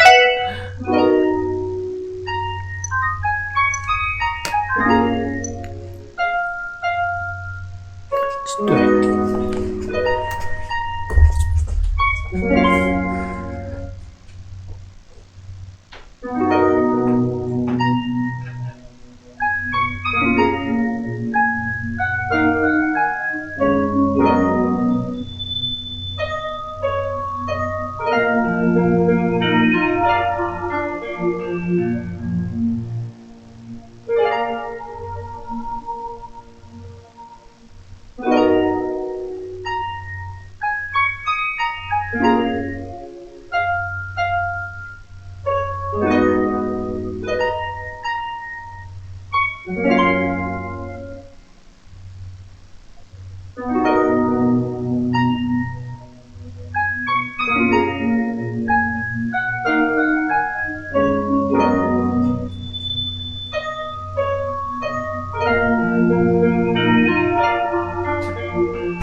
タイミングで片っ端から見ちゃおうか。入れる。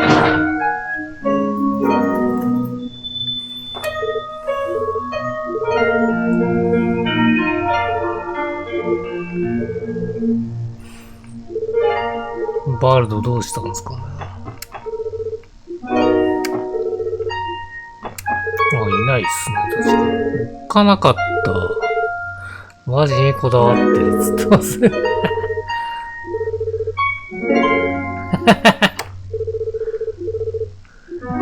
んなにマジにこだわってんのかよ。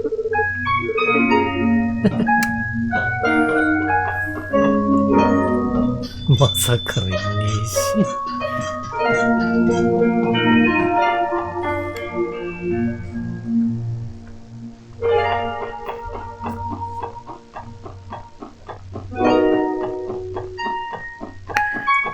の会話しちゃいますか。多分ボイスついてそうです。やっぱり怪しい店だな。そうね。何度来ても慣れないというか。とりあえず、アシュリーさんに例の男について聞いてみましょう。いいさ。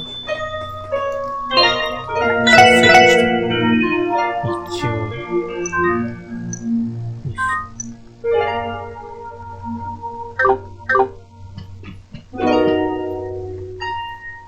はあ？特務支援課か？私に何か用かい？はい。実は、アシュリーさんに伺いたいことがあるんです。元武器商人としてのあなたに。なんだい？サオたちが本格的に動き始めた件についてかい？さすがにご存知でしたか。多分、それとは別件だとは思うんですが。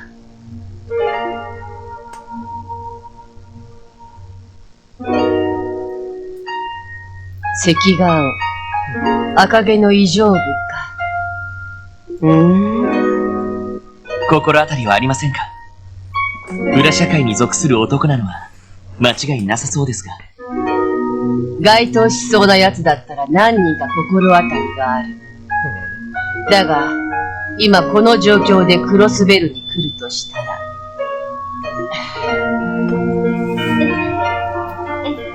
さすがですね、知ってんだ。へえ。そんなにヤバい心当たりがあるのかい？さてね。ただ、私の想像がもし最悪のケースだった場合、あんたらの手に負える相手じゃないのは間違いないだろうね。そこまで。やはり両兵かテロリストあたりですか？さてね。もしその男だった場合、一応こちらも付き合いがある。ガルシアすら倒してる。ペラペラ喋るわけにはいかないさ。まさかのガルシアの上を行くってことか。両兵ならともかく、テロリストなら放置できません。いくらクロスベルとはいえ、テロ行為を罰する法律はあります。最低限の情報だけでも教えてもらうわけにはいきませんか？ロイド。悪くない。ガイの弟だったか。いい目をするようになったね。知ってアシュリーさん、兄貴と面識か？今じゃダドリーあたりもたまに顔を見せるが、当時旧市街組んだりまで足を運んでくる酔狂な捜査官は8つくらいだったからね。面白い男を亡くしたもんだよ。あのバカに免じて、これだけは答えてやろう。私の最悪の心当たりは、テロリストってわけじゃない。ただ、人食い虎みたいな危険な男ではあるけどね。人食い虎？やれやれ。最悪な相手じゃないか。まあ、その男かどうかはまだ決まったわけじゃない。あんたたちが見た男ってのは、一人きりだったんだろ？奴なら大抵、部下か連れが同行しているはずだからね。そうなんですか？となると、やはり軍隊関係者ですか？ここまでだ。これ以上は、自分たちの力で迫ってみるんだね。わかりました。情報、ありがとうございます。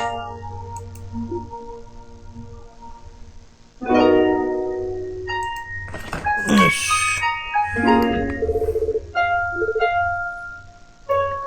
ランディとティオ。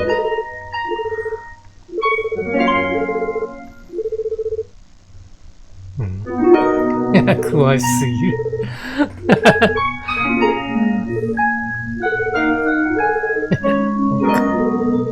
いや、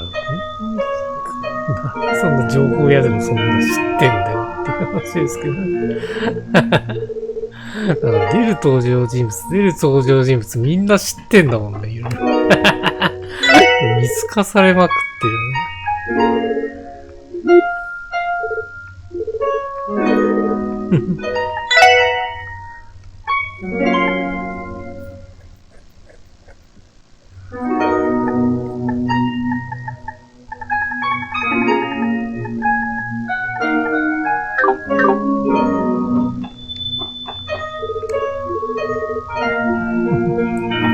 マイカー止められたんですね。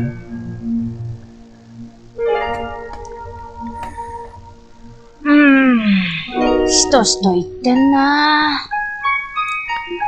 そうだママ、昨日届いた物、荷ほどきしなくていいのか？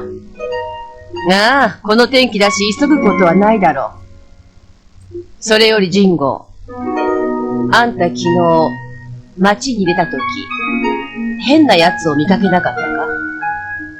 変なやつ？そんなのいっぱいいたぞ。バカンスルックの若造とか、パンを山ほど買ってたシスターの姉ちゃんとか。和ジも変なやつだしな。そっか。ならいいんだ。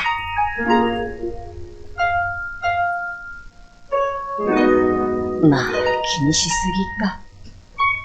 もし奴が来たんだとしたら、娘も連れているだろうからね。娘は少女ですね。やっぱレクターについてる。赤毛ですもんね。なるほど。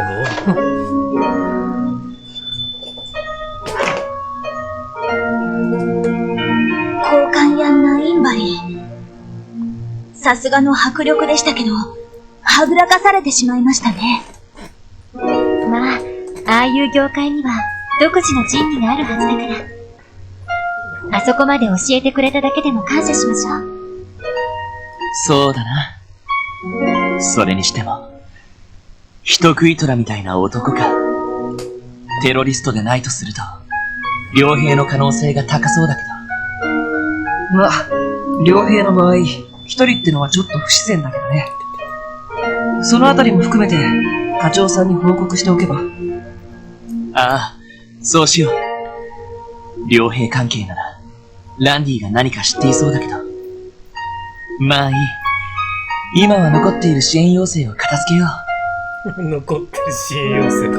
もう一個終わってねえから、結局やることになった。どこに行けばいいんだろう、もう一個。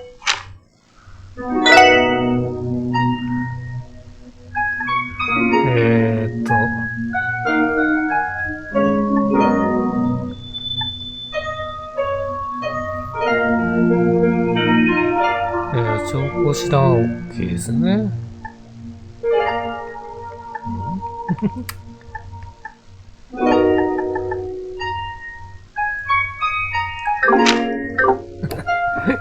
くわかんない。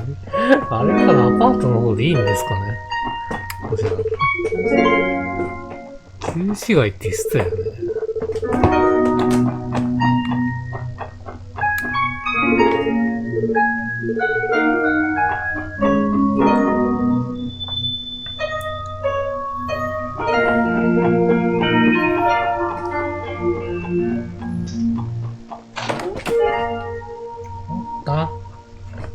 踏まない、踏まない。バカ野郎、またかよ。バカ。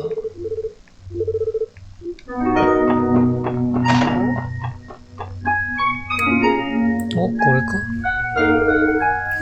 九州はロータサイズ。そうですね。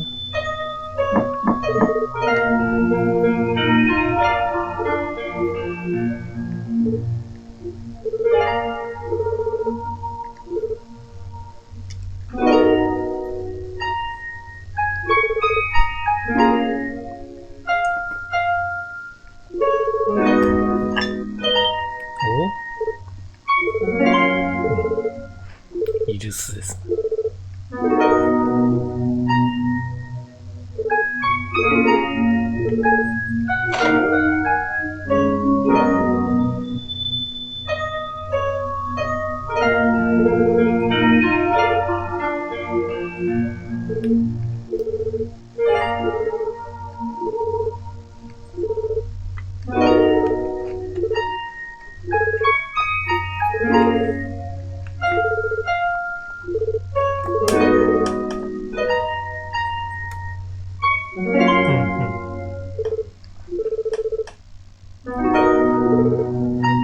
なるほど。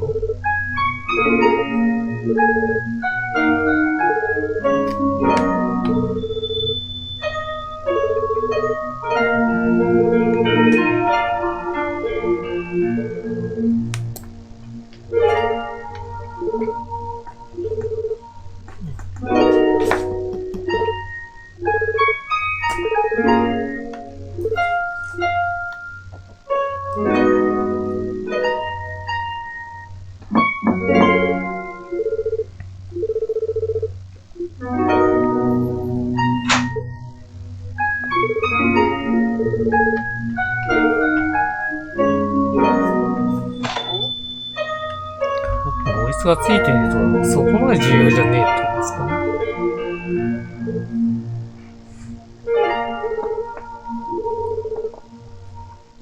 議員ゲバル議員ってこと来たね。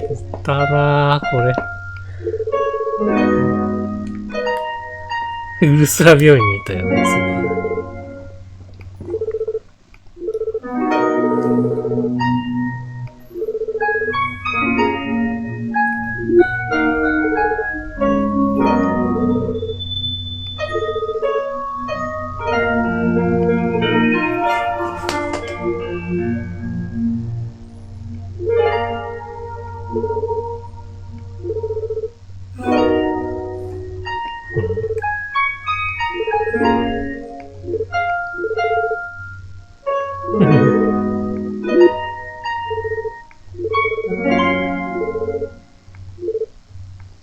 キャップを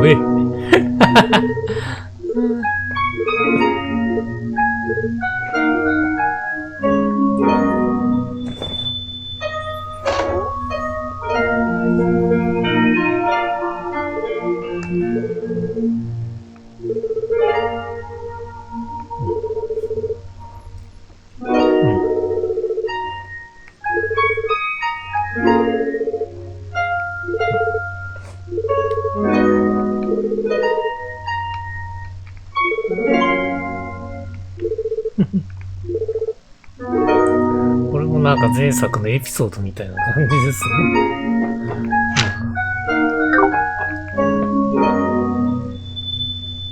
待てやこら。おっと、イベント発生しやがった。クエスト終わってねえのに、これやろ。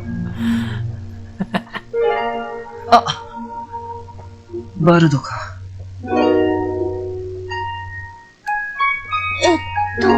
この人はサーベル・バイパーというチームをまとめている人だけど。バルド、どうしたんだい？あんまりチームの方にも顔を出してないそうじゃないか。うるせえ。俺のことはどうだっていい。それよりもてめえ、殺の犬になりやがったらしいな。どういうつもりだ？ああどういうつもりも何も。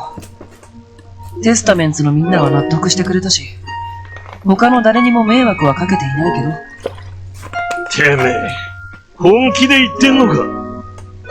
この俺様と、バルド・バレスと決着つけずにチームを抜けようなんざ、許されると思ってんのか？あ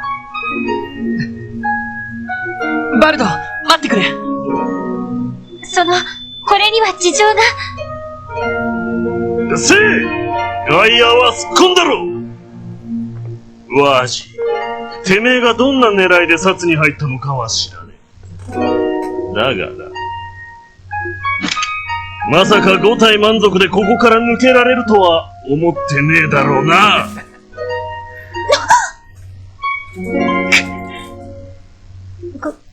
困ったわね。バルド。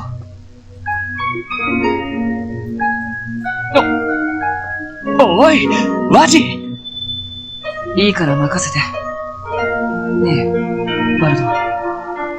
ひどく当たり前のことさ。テスタメンツにしろ、サーベル・バイパーにしろ。ずっといられる場所じゃないのは、君にも分かっているんだろ。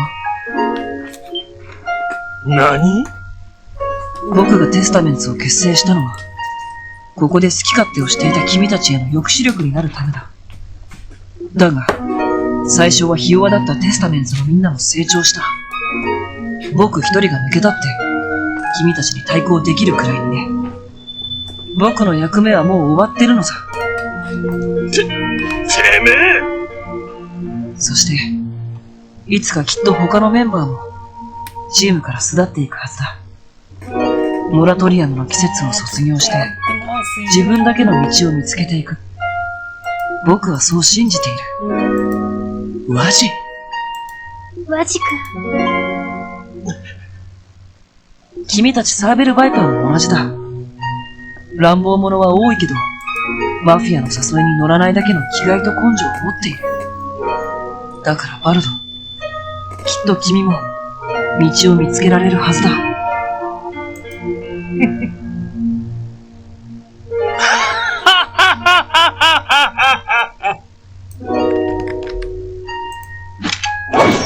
まさかてめえがそんな甘っちょろいことを抜かすとはな。もういい。それ以上喋るな。てめえはこの聖域を汚した。絶対に許すわけにはいかねえ。そうかい。おい、ワジ。ロイド、手出し無用だ。このタイマーは、僕一人でケリをつけなくちゃならない。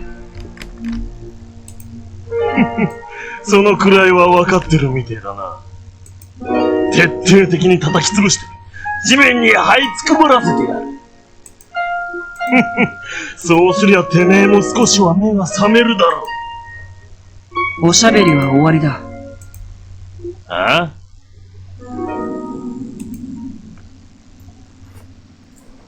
これはバル、本気で行くよ。やるんだ。急すぎだよ。しかもタイマンじゃねえ。やれやれ、怖いもの知らずだな。いや、特に強くなってるような感じで見えないんですけど。あ、でもすげえダメージ当たってますよ。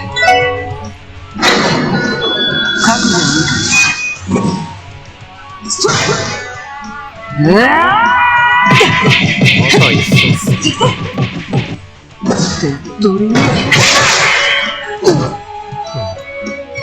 てめえ、上等だ。おお、ぶっ殺してやる。甘いね。いやもう完封勝利じゃねえか。強すぎだよ。勝った。バカだ。ありえねえ。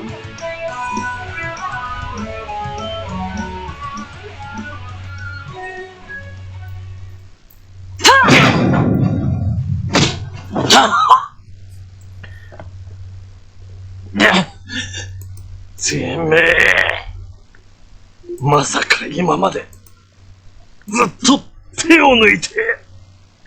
ランディじゃないけど、今のはちょっとした反則技さ。でも、今日の君には手加減抜きで行かせてもらった。これが僕が見せられる最後の誠意さ。わし、てめえ。さよなら、バルド。この2年、結構楽しかったよ。振られちゃいましたね、バルド。振られた。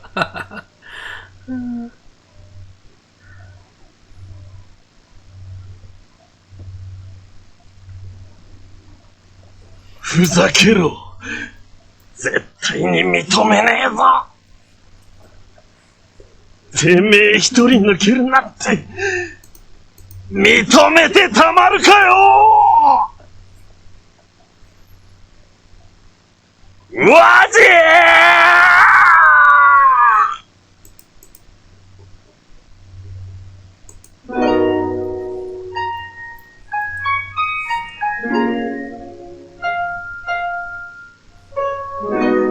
ワジ。ワジ君、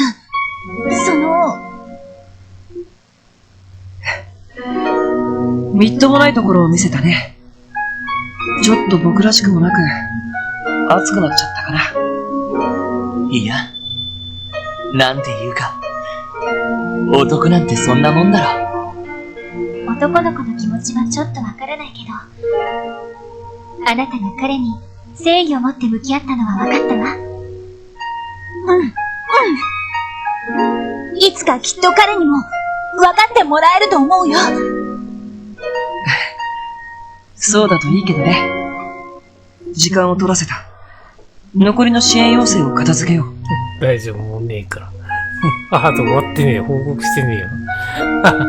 あ、じゃあこれは必須なんですね。おそらくさっきのあれですよ。武器屋のとこに行った帰りで発生するやつってことですよね。これ以外ないですよね。ないですね。OK。じゃあ、これで、一旦、どこに行けばいいんだ？報告すんの？行政区でいいのか。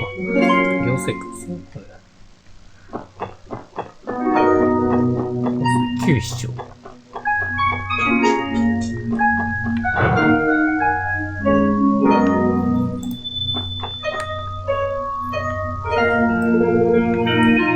皆さん、不審ルートの確認は進んでいますか？はい、一通り確認が終わったので報告させていただきます。新しい住居者の名誉と書き換えた、届け書の写しを手渡した。なるほど、細かいところよく調べていただいてますね。住宅街方面や共和国、東通り方面や抵抗の方が入っていたんですね。旧市街の方は、あら？何かありましたか？いいえ、木原さんの名前があまりに意外だったもので。私もこれ何度かお見かけしたことがあるだけで少し複雑な気分です。なんていうかその悪いことをしていてもどっか憎めない人でしたので。なんとなくわかる気がします。確かにいい意味で悪い意味でもわかりやすい人でしたね。あれでもう少し一緒にいてくれると可愛げもあるんだけどね。そうかもしれませんね。とにかく調査としてはこれ以上ない成果だと思います。あとは住民課の方で各種手続きを踏めば少なく処理できそうです。本日は皆さんどうもありがとうございました。こちらこそお役に立ったようで何よりです。また何かあったらいつでも読んでくださいね。OK です。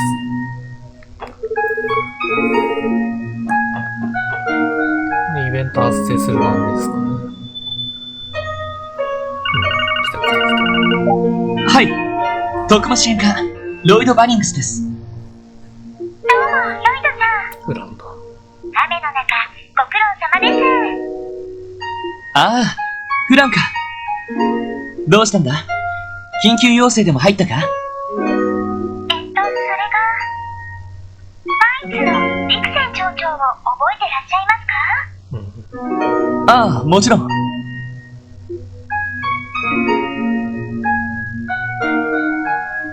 ひょっとして、鉱山町で何かあったのか？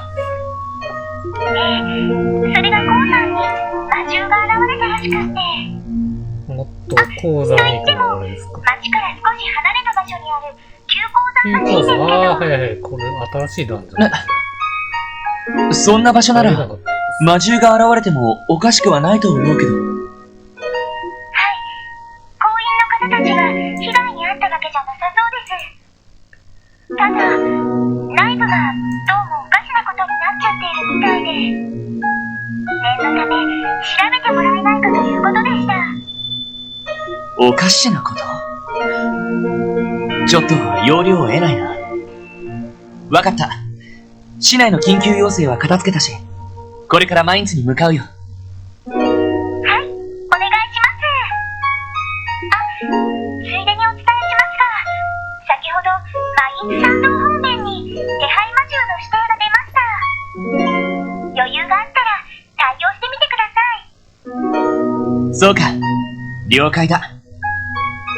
それと、クロスベルシと違って山道方面は晴れているみたいです。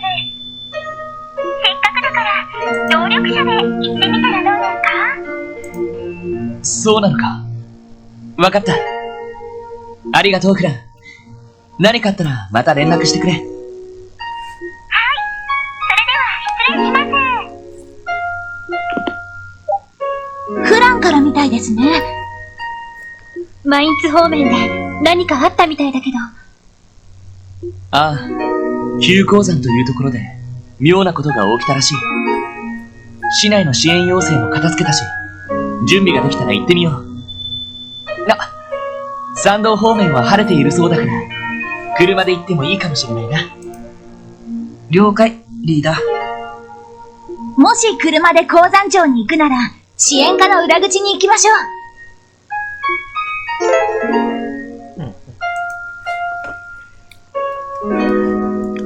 オッケー。新たな出会い魔獣が追加されました。そのまま追加されたってことか。あるわ。マインツさんです。次回にしましょうか、これは。ちょっと休憩入りたいです。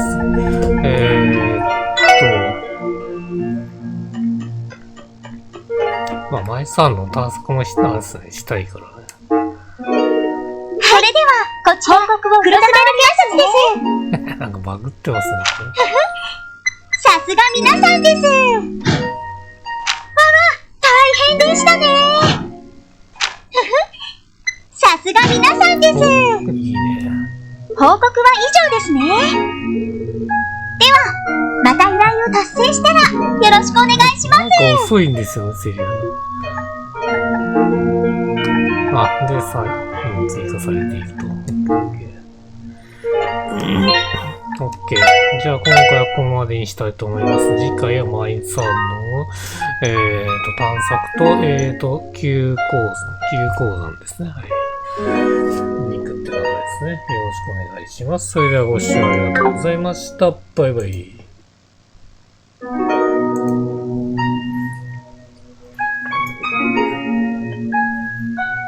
視聴ありがとうございました。よろしければ YouTube チャンネル登録、高評価、拡散などをお願いします。また Twitch フォローもお願いします。